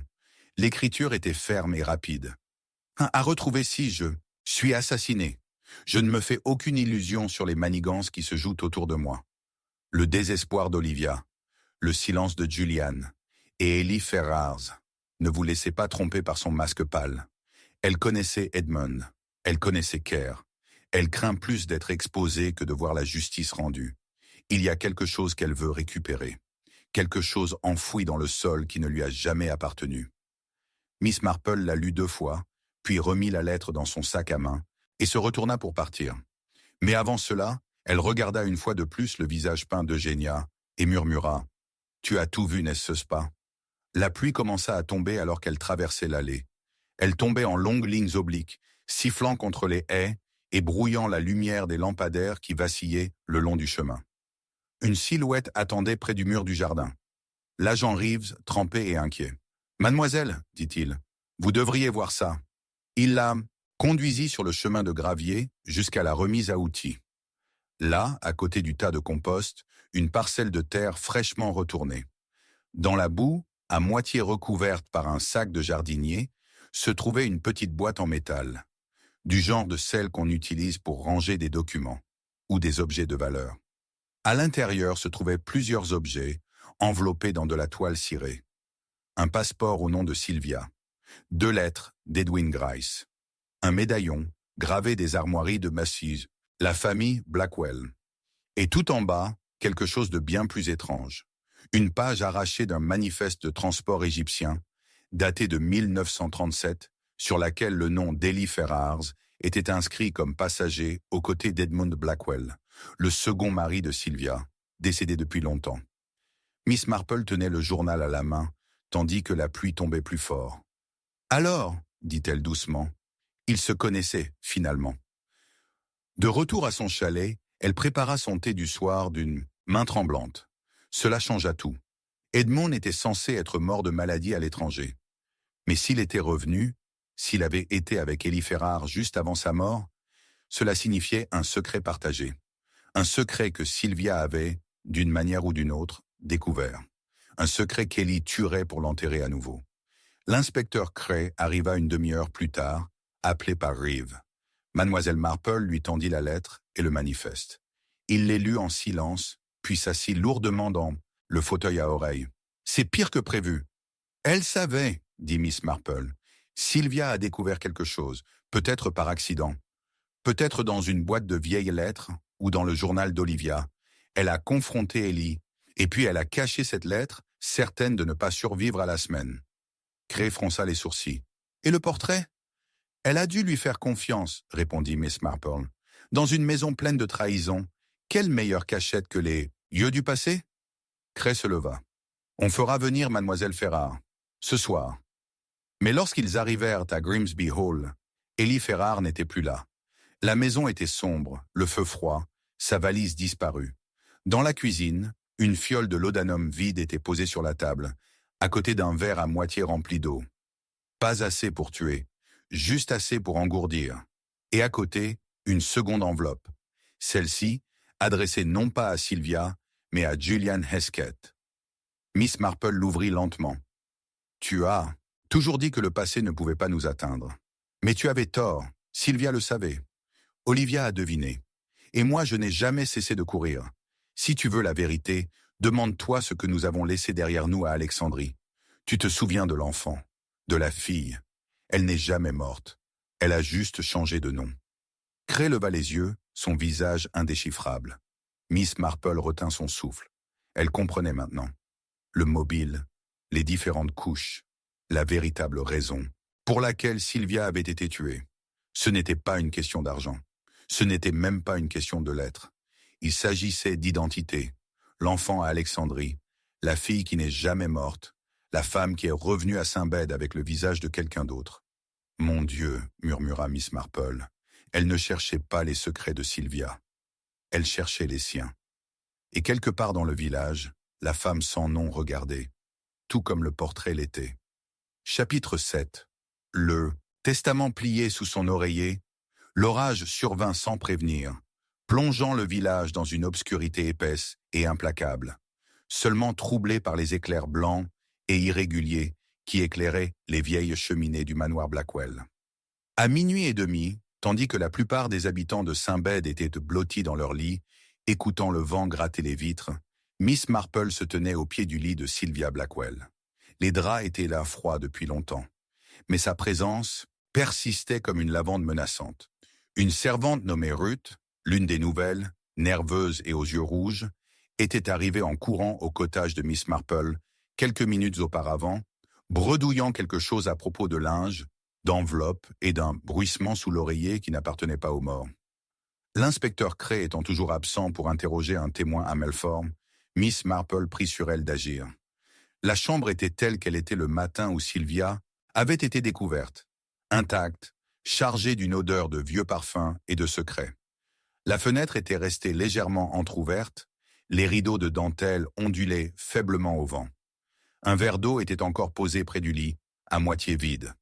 Sur la table de nuit, un petit livre de prière relié en velours était ouvert au psaume 23, les coins relevés comme si quelqu'un l'avait serré avec acharnement à sa dernière heure.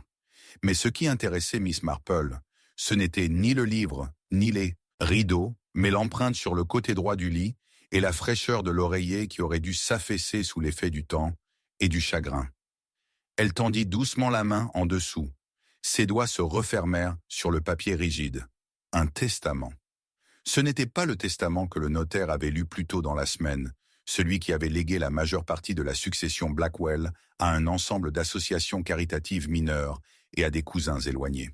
Celui-ci était manuscrit, daté de 2 jours avant le meurtre de Sylvia. Et plus choquant encore, il léguait presque tout, maison, terrain, obligations et effets personnels, à une seule bénéficiaire, Olivia Blackwell, mort, assassinée. Miss Marple s'assit lentement sur sa chaise de chevet, relisant le document tandis que le tonnerre grondait sur les Downs. L'écriture était celle de Sylvia. La formulation était incontestablement la sienne, précise, froide, légale sans être affectueuse. Les témoins étaient de vierges, jamais remplis. Le document n'avait jamais été soumis, jamais finalisé. Mais il était bien réel, et ça a tout changé. Si Olivia avait eu connaissance de cette version du testament, elle aurait eu une raison impérieuse de la garder secrète, ou de s'assurer qu'elle soit détruite. Mais si quelqu'un d'autre la découvrait avant elle, il aurait eu encore plus de raisons de réduire les 2 femmes au silence. Miss Marple replia soigneusement le testament dans son sac et jeta un coup d'œil à la photo, accrochée au mur. Il s'agissait de Sylvia et Olivia, assises, raides, sur un banc de jardin, le visage tourné vers l'objectif, mais pas l'une vers l'autre. Il n'y avait aucune affection dans la pose, que de la proximité. Au matin, l'orage était passé, mais l'air restait lourd. L'inspecteur Cray revint, trempé et irritable, mais son humeur changea lorsque Miss Marple lui remit le testament fraîchement découvert, autour d'une tasse de thé à la bibliothèque. « Ça réécrit tout », murmura-t-il en feuilletant les pages. Si ça avait été fait, Olivia aurait hérité du manoir. Mais personne n'en a parlé.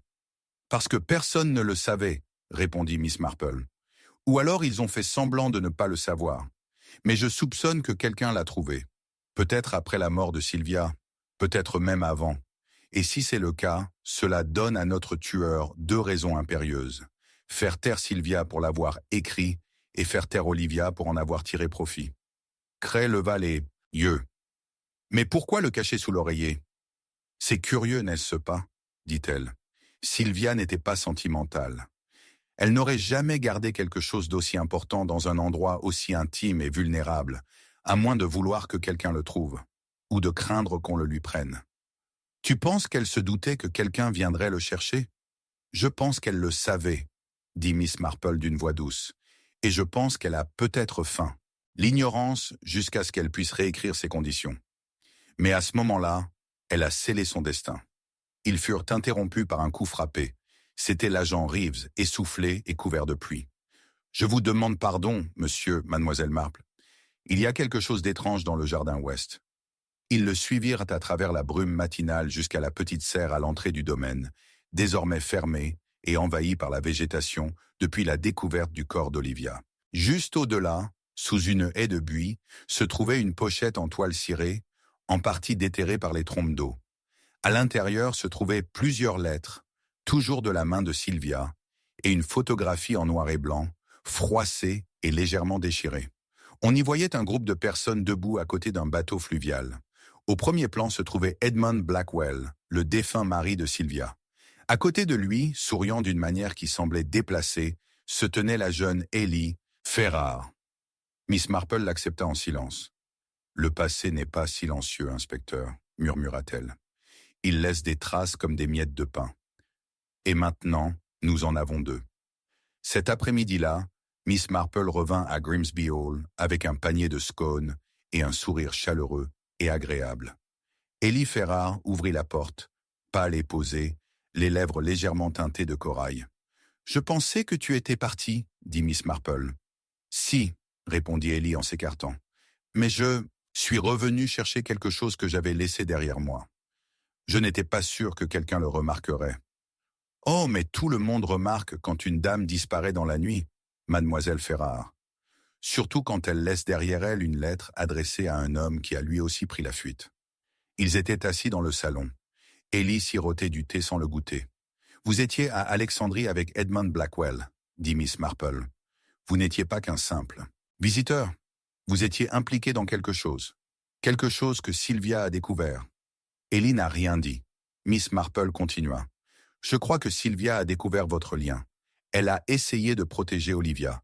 Peut-être n'en connaissait-elle pas toute l'étendue. Mais elle a rédigé un Nouveau Testament. Un testament qui léguait tout à Olivia.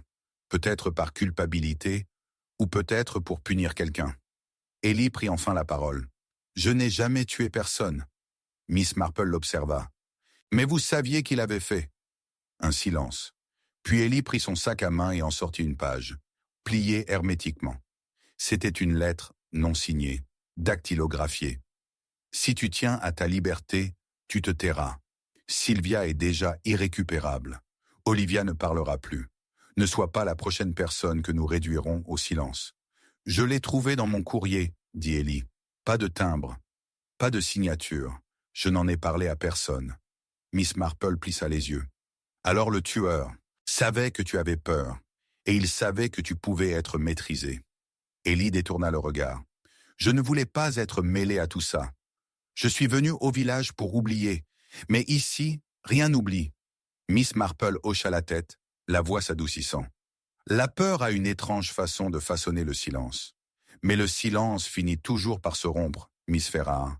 Et lorsqu'il se brise, il révèle plus que la vérité. Il révèle qui observait depuis le début. Plus tard dans la soirée, Miss Marple retourna au manoir. Elle entra de nouveau dans la chambre de Sylvia, attirée par quelque chose qu'elle ne parvenait pas à identifier. Un mouvement de rideau, un éclat de lumière derrière la coiffeuse, et là, cachée derrière le cadre du miroir, elle trouva la deuxième page du testament. C'était la page témoin. Signée par Julian Esquette. Et sous son nom, une deuxième signature. Ellie Ferrare. Miss Marple ferma les yeux et laissa échapper un long soupir. Ils le savaient tous les deux. Ils se tenaient tous les deux à côté de Sylvia tandis qu'elle signait tout. Et quelques jours plus tard, elle était morte. Elle mit le papier dans son sac à main et se tourna vers le couloir. La maison était très calme, mais Miss Marple ne se sentait plus seule. Quelque part dans l'une des pièces fermées à clé du manoir Blackwell, la vérité attendait. Pas mort. Vient d'être plié, comme une volonté sous un oreiller. Chapitre 8. Le miroir qui refusait de mentir. La pluie s'abattait sur le toit du manoir, en de longs et saccadés rythmes, chaque goutte martelant avec une précision déconcertante, comme si elle poussait le temps vers quelque chose qu'il n'osait nommer. Il était un peu plus de 6 heures lorsque le cri retentit, non pas humain cette fois, mais le grincement aigu et métallique du verre grinçant contre le métal. Lottie, la servante, était entrée dans le dressing de Sylvia Blackwell pour récupérer du linge oublié lorsque le grand miroir psyché face à la cheminée bascula sur son socle et gémit. Elle jura qu'il bougeait sans qu'on le touche, son cadre gémissant comme un corps se déplaçant de douleur. Elle s'enfuit, le visage blême, bredouillant à propos des esprits. Mais Miss Marple ne croyait pas aux meubles hantés. Elle croyait à l'influence, à la pression et au secret qui se cachaient, non pas dans l'ombre, mais dans les reflets. L'inspecteur Cray, bien qu'épuisé et sceptique, la contraignit. Ce soir-là, tandis que le vent sifflait dans les conduits de cheminée, Miss Marple retourna au cabinet de toilette, une lampe à la main et la mâchoire ferme. Le miroir psyché était plus grand qu'elle, son verre légèrement voilé par le temps et par de légères traces de poudre et de savon. Miss Marple s'avança devant, prit une longue inspiration et fixa du regard. Non pas elle-même, mais le monde à l'intérieur. Et elle le vit instantanément. Une tache. Dans le reflet, juste sous l'ourlet des rideaux de velours derrière elle, se trouvait une petite tache d'un rouge profond. Mais lorsqu'elle se tourna pour regarder le rideau lui-même, rien. Propre. Sans tache. Elle se retourna. C'était là, de nouveau, aussi clair que la pluie sur l'ardoise. Une tache abîmée de la taille d'une pièce de monnaie, dont la forme n'était pas celle d'une tache, mais celle d'une empreinte de pouce. Une empreinte de pouce faite de sang. Elle s'accroupit et caressa délicatement le bois sous le rideau. Au début, il n'y avait qu'un vernis lisse, puis une minuscule rainure, à peine, plus large qu'une épingle. Un faux panneau, presque imperceptible. Sous sa pression, il s'ouvrit légèrement, révélant une étroite niche sous la base du miroir. À l'intérieur se trouvait un mouchoir, soigneusement plié et taché à un coin. Miss Marple le souleva doucement vers la lumière. Monogrammé en broderie élégante. J. H. Julien Hesketh. L'homme qui s'était soi-disant enfui. L'homme dont le nom figurait à côté d'Eli Ferrars sur le testament révisé de Sylvia. L'homme qui était revenu à Blackwell Manor sous couvert d'invité, mais qui observait depuis le début. L'inspecteur Cray arriva quelques minutes plus tard, pâle comme les éclairs qui vacillaient derrière les longues fenêtres. « Il est de retour, dit-il. Quelqu'un l'a vu près du sentier qui longe le verger. Il pensait que c'était juste un promeneur avec un chapeau. Mais ils ont reconnu sa boiterie. C'est Hesketh. » Miss Marple lui tendit le mouchoir. « Il était déjà venu ici. Je soupçonne qu'il n'est jamais vraiment parti. » Elle recula et regarda à nouveau dans le miroir. « Savez-vous ce qui est le plus intéressant, inspecteur? Ce miroir est là depuis des décennies. Sylvia ne l'a jamais déplacé, mais quelqu'un l'a fait, récemment. J'ai remarqué des traces sur le tapis, de légères empreintes là où le miroir avait été légèrement déplacé vers la gauche. » Cray fronça les sourcils. « Pourquoi déplacer un miroir? Pour cacher ce qu'il pourrait montrer, dit Miss Marple, ou pour le placer au bon endroit. Si quelqu'un était observé à travers une fente de la porte, par exemple, le miroir ne montrerait pas la personne, mais ce qui se trouvait derrière. La cheminée, le tiroir, les documents, la main tendue vers le testament. » Elle se retourna. « Je crois que Julian se tenait devant cette même pièce, la nuit où Sylvia a été tuée. Et je crois qu'il l'observait par l'entrebâillement de la porte. Pas directement, mais à travers le miroir.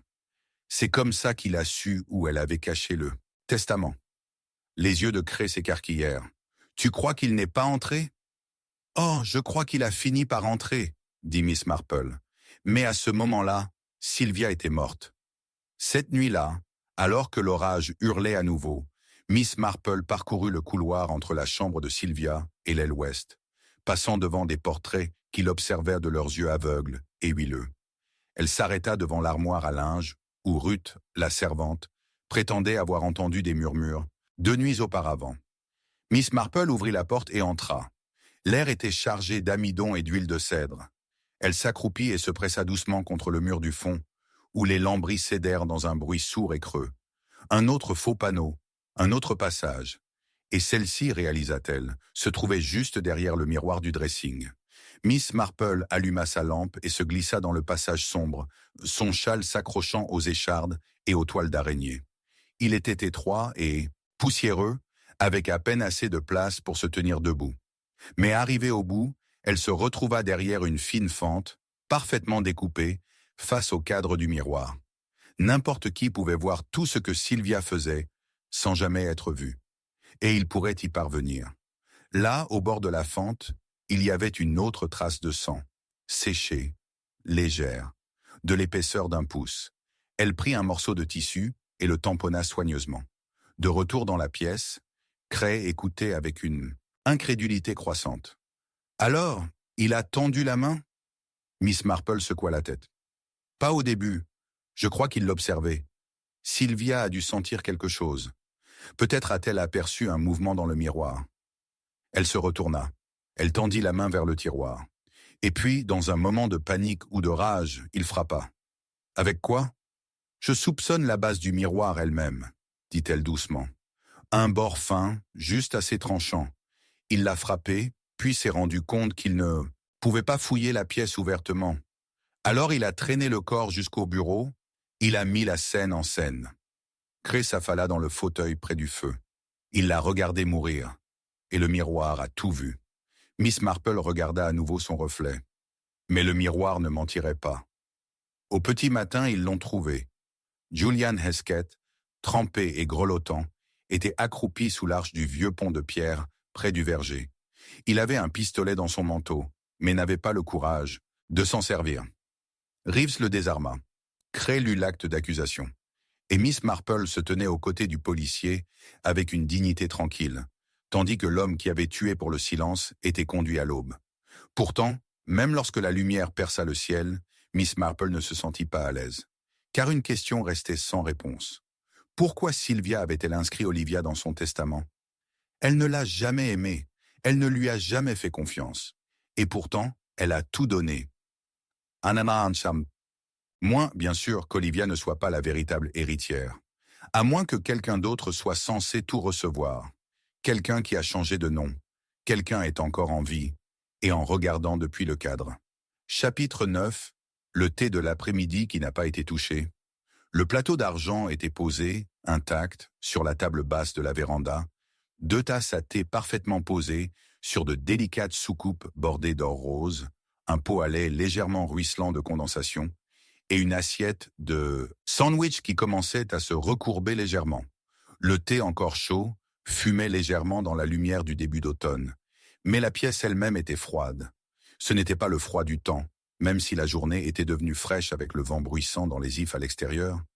C'était le calme étrange d'un rituel interrompu, de quelque chose qui devait arriver et qui n'avait pas eu lieu. Miss Marple se tenait sur le seuil, son châle soigneusement épinglé, les yeux plissés. Le modèle thé de l'après-midi à Blackwell Manor était toujours une tradition. C'était la tradition de Sylvia, aussi rigide que l'angle de son stylo-plume et la façon dont elle signait son nom avec la queue du B tranchant avec autorité. Pourtant, ce plateau, dressé pour 2, était resté intact, ni bu ni déplacé. L'air lui-même semblait suspendu. Ruth, la servante, l'avait apporté à 4 heures précises, comme prévu, et était revenue 30 minutes plus tard pour retrouver tout exactement comme elle l'avait laissé. Elle avait remarqué quelque chose d'étrange dans l'air, une odeur peut-être, ou l'absence de bruit, et avait aussitôt trouvé un prétexte pour aller à la cuisine. C'est elle qui avait fait venir Miss Marple, de retour au manoir à la demande de Cray, pour l'aider à revoir la chronologie des événements à la lumière de l'arrestation de Julian Hesketh. Miss Marple se déplaçait lentement autour du plateau, inspectant chaque détail. La cuillère à café posée précisément sur la soucoupe, les morceaux de sucre intacts et, plus intriguant encore, une légère trace sur le bord extérieur de la tasse la plus proche. Du rouge à lèvres? Non. Il était trop léger et avait été taché non pas par contact, mais par un chiffon, comme si quelqu'un avait essayé de retirer une marque plutôt que d'en laisser une. Le thé est de l'Assam, remarqua Miss Marple à voix haute, en se penchant légèrement pour examiner la théière. Le préféré de Sylvia. Ruth, qui a posé ce plateau? Je l'ai fait, mademoiselle, répondit Ruth en tordant nerveusement le bord de son tablier. Mademoiselle Sylvia l'a demandé ce matin. Elle a dit qu'elle avait des affaires avec un visiteur et qu'ils arriveraient à 4 heures moins le quart. Je l'ai installé comme d'habitude.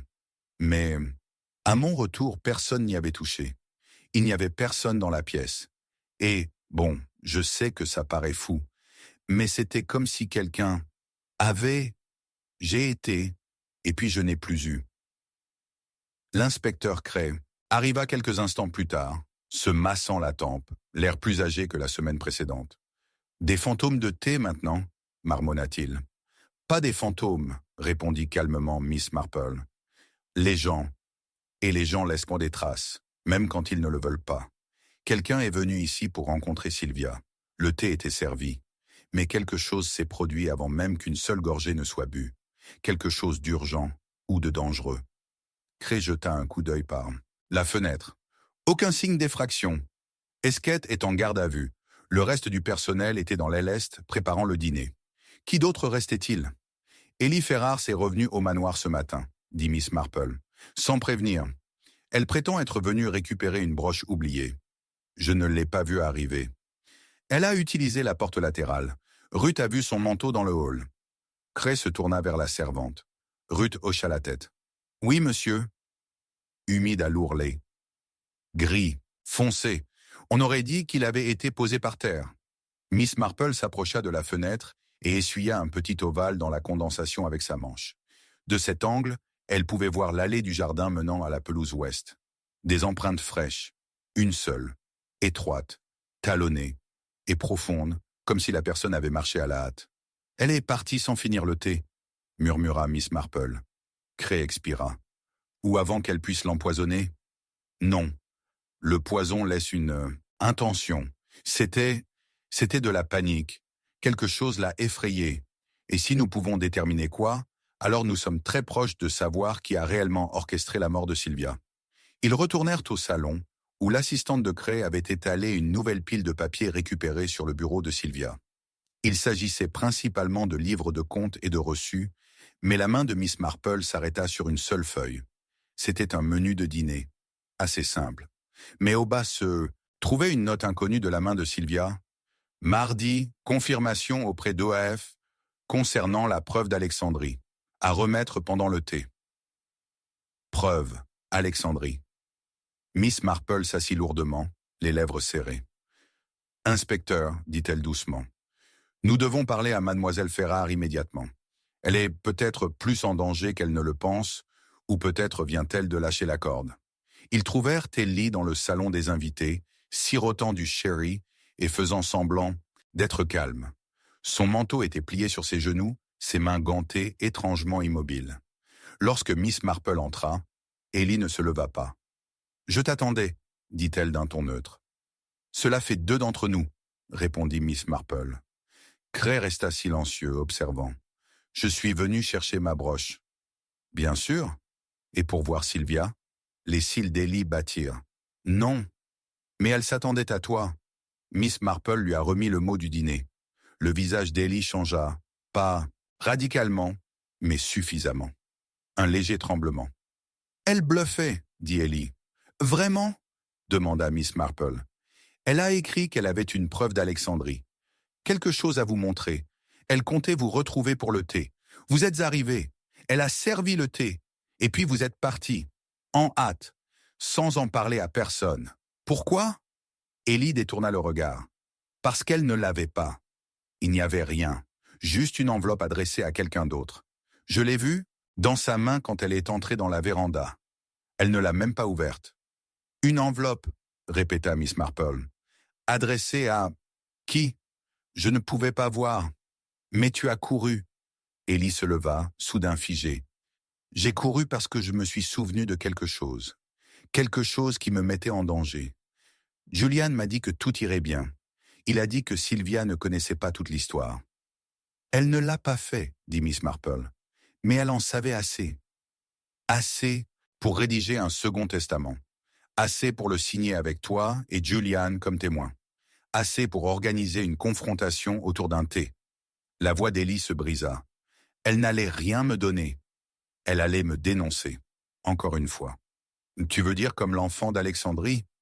Le silence dans la pièce devint aussi dur que du silex. Le visage d'Ellie s'effondra vers l'intérieur. « Elle n'était pas à moi, » murmura Ellie. « Elle n'était pas à moi, son non plus. Mais elle comptait pour nous deux. Edmond a essayé de l'aider. J'étais complice. Et puis j'ai fui. » Miss Marple hocha doucement la tête. Et Sylvia l'a découvert. Elle n'en a jamais parlé à personne. Mais elle a conservé des lettres, des papiers, un manifeste, de quoi détruire votre identité soigneusement préservée. Et quand Olivia a commencé à soupçonner quelque chose, Sylvia a réécrit le testament. Peut-être par peur, peut-être par culpabilité. Cray ne dit rien. Il n'en avait pas besoin. Ellie se tourna vers la fenêtre. « Je ne l'ai pas tué. »« Non, » dit doucement Miss Marple. « Mais vous saviez qu'il avait fait. » Ellie la regarda avec des yeux creux. « Et si je le dis, je suis la prochaine. » Miss Marple se leva. « Si ce n'est pas le cas, c'est que vous l'êtes déjà. » Cette nuit-là, le plateau de thé est resté intact. Mais dans la cheminée de Sylvia, à moitié consumée par les flammes, Cray récupéra l'enveloppe. Celle qu'Ellie avait prétendu ne pas avoir vue. C'était écrit de la main de Sylvia. « À mon véritable héritier. » Et à l'intérieur, il y avait un nom.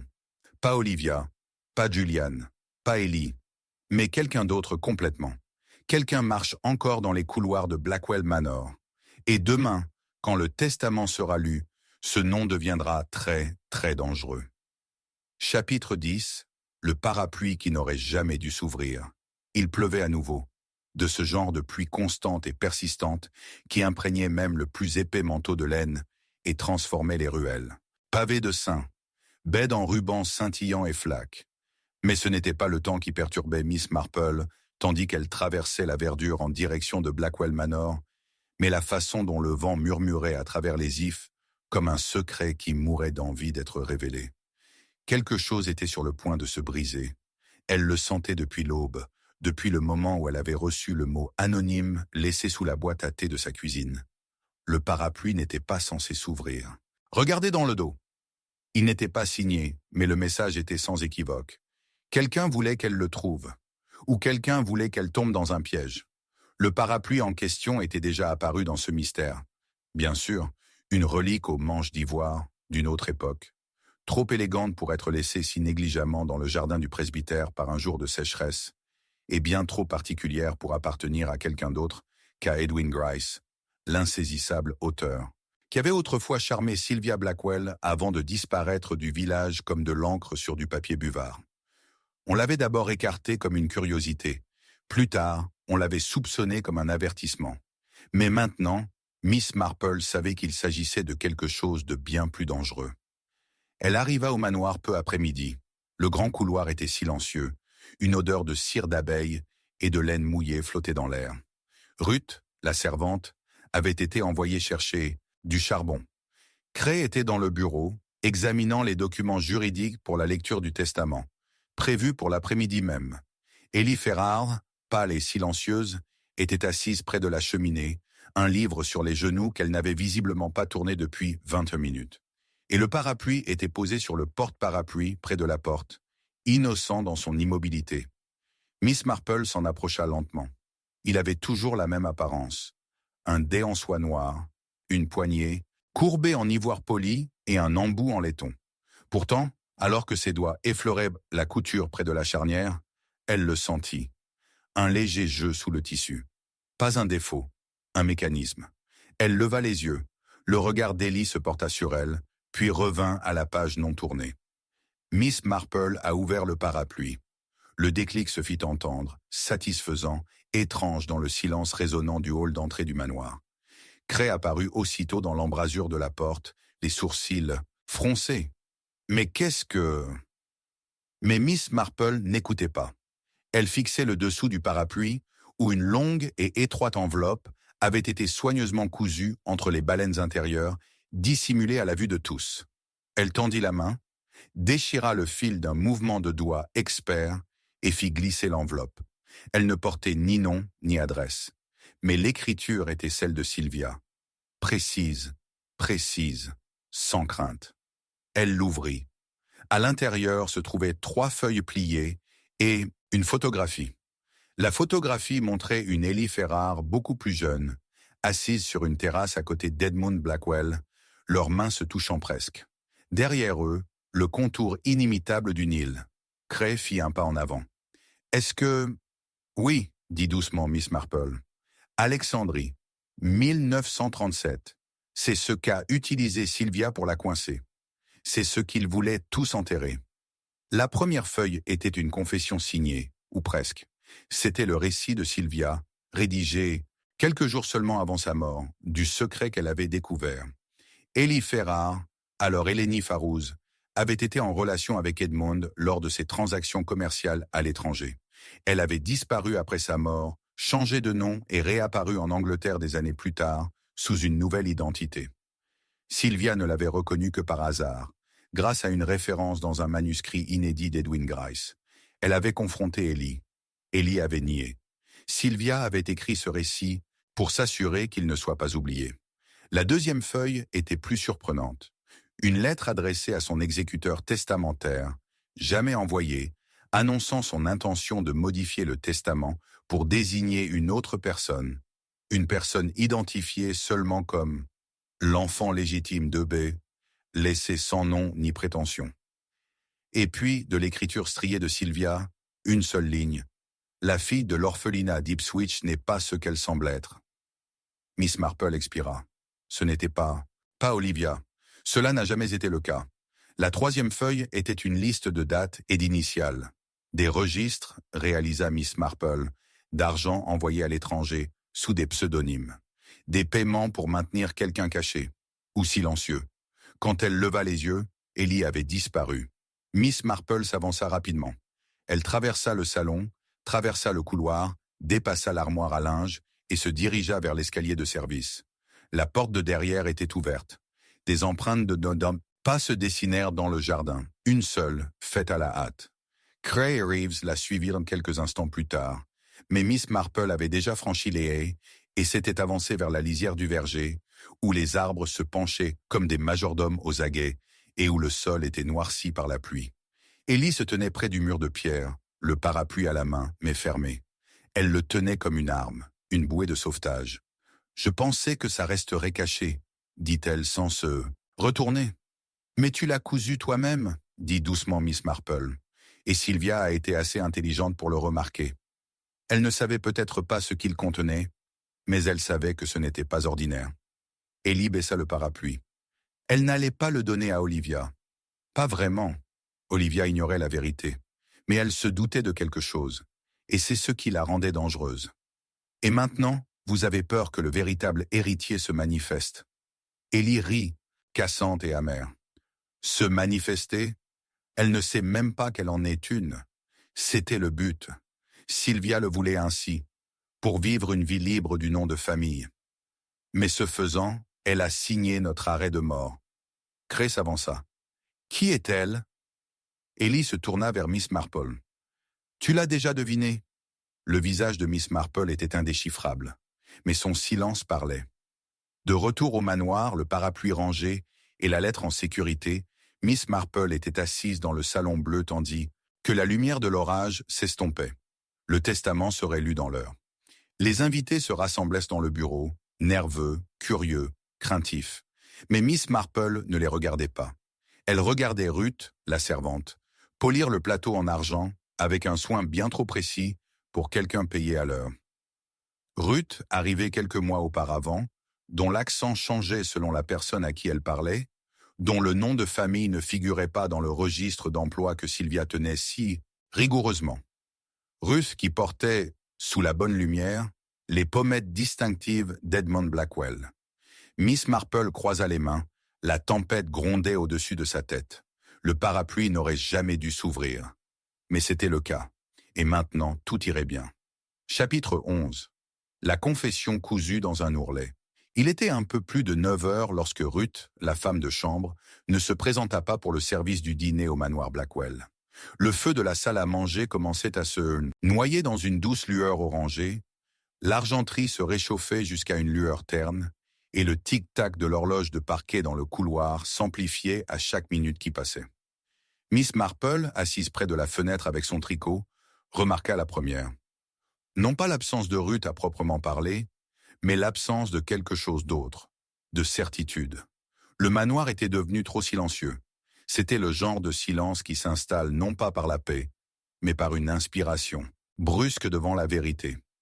La lecture du testament cet après-midi-là avait brisé la civilité tendue du manoir. Le nom prononcé n'était ni celui d'Olivia, ni celui de Julian Esquette, ni celui d'Ellie Ferrard. C'était Ruth Harper, une domestique fraîchement embauchée, soi-disant ordinaire.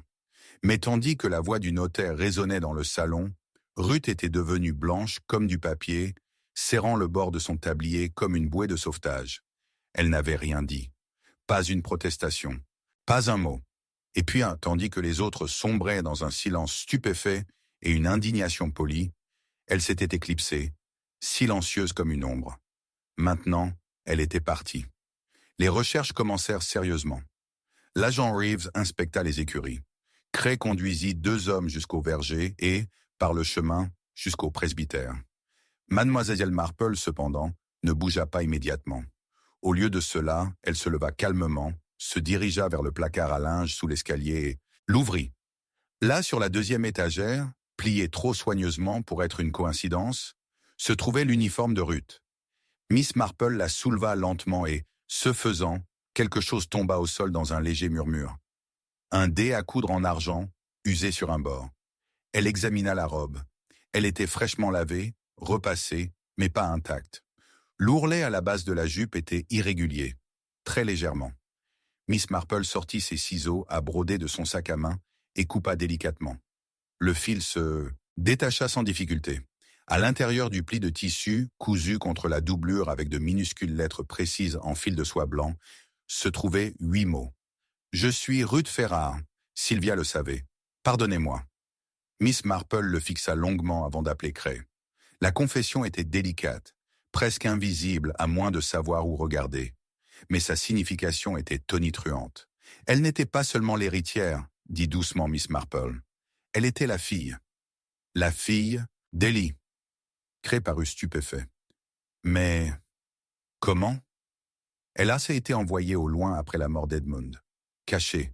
Sylvia a dû la retrouver des années plus tard. Elle l'a recueillie, d'abord comme servante, puis comme héritière. Elle comptait l'annoncer officiellement, mais quelqu'un l'a tuée avant qu'elle ne puisse le faire. Et Ellie, elle savait, ou soupçonnait, mais elle n'a rien dit, peut-être par peur, ou par culpabilité, ou parce qu'elle savait que Ruth serait plus en sécurité si elle restait anonyme. Mais si Ruth savait qu'elle était l'héritière, dit lentement Cray, pourquoi disparaître maintenant? Parce que le fait d'être nommée a tout changé, murmura Miss Marple. Ça a fait d'elle une cible. Le meurtrier de Sylvia n'a pas été arrêté, inspecteur. Julian était impliqué, certes, mais pas au cœur de l'affaire. Quelqu'un d'autre observe toujours.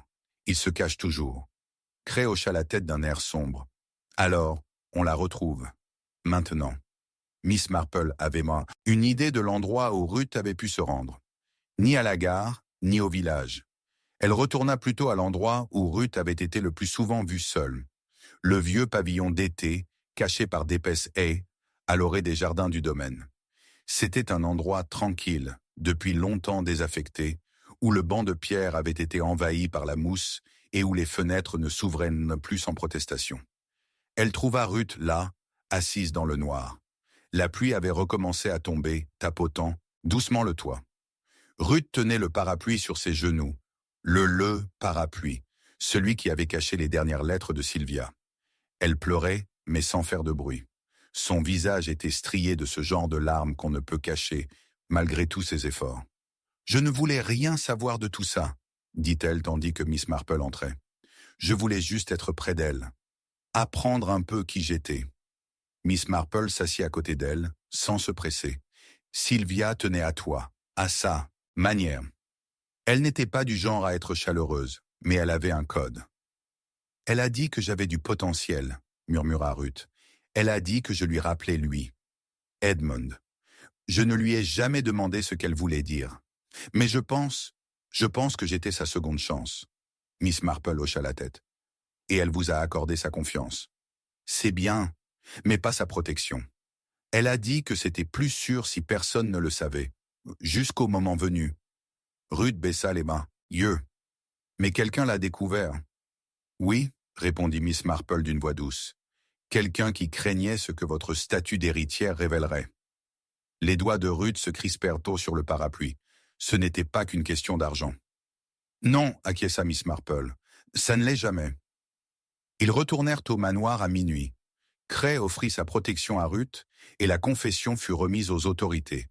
Mais Miss Marple n'avait pas terminé. Elle était assise seule dans le salon bien après 1 heure, sirotant un thé tiède et fixant le feu. Cela ne lui avait jamais convenu. L'emplacement du testament, les preuves dispersées, la façon dont Sylvia avait été frappée, non pas par colère, mais avec précision. Celui qui l'avait tuée l'avait fait avec calcul. Julian Hesketh avait été un pion, manipulé, coupable peut-être de complot, mais pas le coup lui-même. Le véritable tueur était quelqu'un de proche, quelqu'un qui avait encore accès, quelqu'un qui avait déplacé le corps, mis en scène la scène, ouvert et fermé les portes au bon moment, et quelqu'un qui savait coudre. Miss Marple se leva soudainement, parce qu'il y avait un deuxième uniforme dans le placard à linge, Ruth et une autre, un qui n'appartenait à aucune femme de chambre. C'était une blouse de couturière, et le monogramme cousu sur son col n'était pas RH, c'était LP, Lottie, la servante tranquille, celui qui ne parlait jamais à moins qu'on ne lui parle, celui que personne n'a jamais remarqué, et celui qui, il y a des années, n'avait pas servi Sylvia, mais Edmund, à Alexandrie. Les mains de Miss Marple tremblaient alors qu'elle attrapait son châle, parce que le dernier chapitre ne parlait pas d'héritage. Il s'agissait de vengeance. Et dans le silence trempé par la pluie de Blackwell Manor, le passé venait de rentrer chez lui pour terminer ce qu'il avait commencé. Chapitre 12. Le soleil qui a tout observé. Ce matin-là, le soleil se leva sur Saint-Bède avec une clarté surnaturelle. Pendant des jours, le village avait été enveloppé de pluie et de brume, chaque révélation au manoir Blackwell se dévoilant sous un voile gris de mystère. Mais à présent, le ciel flamboyait d'or, projetant de longues ombres nettes sur les pelouses humides de rosée et inondant les pièces exposées à l'ouest du manoir d'un éclat qui ne laissait aucun recoin inexploré. C'était le genre de lumière qui révélait tout. Les taches sur le verre, la poussière sur les étagères et, songea Miss Marple avec amertume, les ultimes vérités d'une histoire où le dernier méchant était encore en liberté. La maison était silencieuse depuis les aveux de Ruth Harper. N'étant plus la bonne, elle était désormais considérée comme l'héritière de Sylvia et l'enfant d'Edmund Blackwell. Ses broderies, délicates et réfléchies, avaient nommé la mère qu'il avait abandonnée et la femme qu'il avait protégée en secret. Mais ce qu'elle n'avait pas nommé, c'était le tueur. Celui qui avait abattu Sylvia et si habilement arrangé les pièces du puzzle en son absence. Le tueur qui avait assisté à tout cela et qui, étonnamment, était resté dans la maison. Et ce matin-là, tandis que le soleil filtrait par les fenêtres du couloir et tachetait le parquet, Miss Marple se tenait dans le jardin, face à la terrasse où Sylvia Blackwell avait passé son dernier après-midi de vie. Les tasses de thé avaient été débarrassées, les coussins des chaises retirés, mais la pâle empreinte de sa présence subsistait comme un fossile dans la pierre. De cet endroit, on pouvait tout voir. La fenêtre du salon, le chemin menant à la serre et la haute haie derrière laquelle les domestiques passaient parfois inaperçus. Et au-dessus, fixé haut sur le mur sud, le cadran solaire. Il ne fonctionnait plus depuis des années, le gnomon rouillé sur le côté, mais Sylvia avait insisté pour qu'il reste. Qu'il nous rappelle que même les ombres disent la vérité quand le soleil nous regarde, avait-elle dit un jour. C'était ce cadran solaire que Miss Marple étudiait maintenant. Son cadran en bronze, propre malgré son manque d'entretien, captait la lumière matinale sous un angle qui révélait quelque chose de nouveau. Une rayure, pas accidentelle, mais délibérée, une entaille creusée dans la base en pierre. Une seule, minuscule, fraîche. Miss Marple s'agenouilla et regarda de plus près. Puis elle tourna son regard vers la terrasse. Cray arriva quelques instants plus tard, son manteau en bandoulière, l'agent de police à quelques pas derrière lui. Il paraissait plus tiré que jamais, le poids des jours passés gravé dans ses traits. « Elle est dans la cuisine, dit-il. Lottie, elle polit l'argenterie comme si de rien n'était. »« Parce que pour elle, ce n'est pas le cas, » répondit Miss Marple. « Pas encore. Mais aujourd'hui, c'est fini. » Elle le conduisit dans l'allée du jardin, traversa la véranda et se dirigea vers le couloir des domestiques, où Lottie fredonnait doucement. Penchée sur le plateau de pince, à sucre, ses mains pâles se déplaçant lentement et régulièrement. « Lottie, » dit doucement Miss Marple, « veux-tu venir avec nous, s'il te plaît ?» Lottie leva les yeux, perplexe. « Moi, madame ? Oui. » Dans le salon, tandis que la lumière du soleil ruisselait sur le parquet, Miss Marple exposait le dernier des indices. « Le cadran solaire, dit-elle. Il est placé exactement à l'angle qui reflète la terrasse à 4h30. C'est à ce moment-là qu'on a apporté le thé à Sylvia. Mais personne n'y a touché, parce que personne n'était censé le faire. Elle attendait quelqu'un. Quelqu'un qu'elle connaissait pourrait ne pas arriver par la porte d'entrée. » Cray fronça les sourcils. « Le chemin de la serre ?»« Non, » répondit Miss Marple. « Le couloir des domestiques. » Les 3 passages à travers la haie. Ils mènent de la cuisine à la terrasse, si l'on est prudent et que l'on marche d'un pas léger. Et une seule personne l'a emprunté ce jour-là, invisible, inaudible, car elle l'avait déjà fait 100 fois auparavant. Ses yeux se tournèrent vers Lottie. « Tu es venu avertir Sylvia, » dit Miss Marple, « ou peut-être la supplier. Mais ce qu'elle t'a montré, ce qu'elle t'a dit, c'était trop. Tu avais attendu si longtemps que quelqu'un paie. Et quand elle t'a annoncé que Ruth hériterait de tout, Ruth, qui n'avait jamais connu la vie que tu as perdue, c'était trop dur à supporter. Le visage de Lottie ne changea pas. Pas un tressaillement. Mais ses doigts s'immobilisèrent. « J'ai connu Edmond avant elle, » dit doucement Lottie. « J'avais 16 ans. Il m'appelait Lotia, comme si c'était un nom secret que lui seul connaissait. Il m'a promis le mariage, un enfant. Puis Alexandria est arrivée, puis Sylvia. » Cray s'avança, mais Lottie ne le regarda pas. Ses yeux étaient fixés sur la lumière du soleil qui éclairait le sol. « J'ai vu la façon dont elle regardait Ruth, » dit-elle. « Pas comme une servante, pas comme moi, comme quelque chose précieux et, quand elle a versé ce thé, j'ai pensé, c'est le moment où elle donne tout. Et je ne pouvais pas la laisser faire. « Vous l'avez frappée, » dit Miss Marple. « Puis vous l'avez déplacée. Vous l'avez traînée dans le couloir à l'abri des regards. Vous avez arrangé le bureau pour qu'il paraisse intact. Vous avez caché le testament révisé sous l'oreiller, espérant qu'il paraîtrait non signé, sans valeur. Mais elle l'avait déjà scellé, murmura Lottie. C'était mon erreur. J'ai oublié la deuxième page. Miss Marple hocha la tête. Et quand Julian a tenté de prendre la responsabilité, tu l'as laissé faire. Quand Ellie a disparu, tu as souri. Parce que la vérité était toujours là, attendant d'être balayée par la prochaine tempête. La pièce était silencieuse. Puis Cray fit un signe de tête à Reeve. « Prends-la. » Alors que la porte se refermait derrière elle, Miss Marple se tenait au soleil et se tourna vers la fenêtre.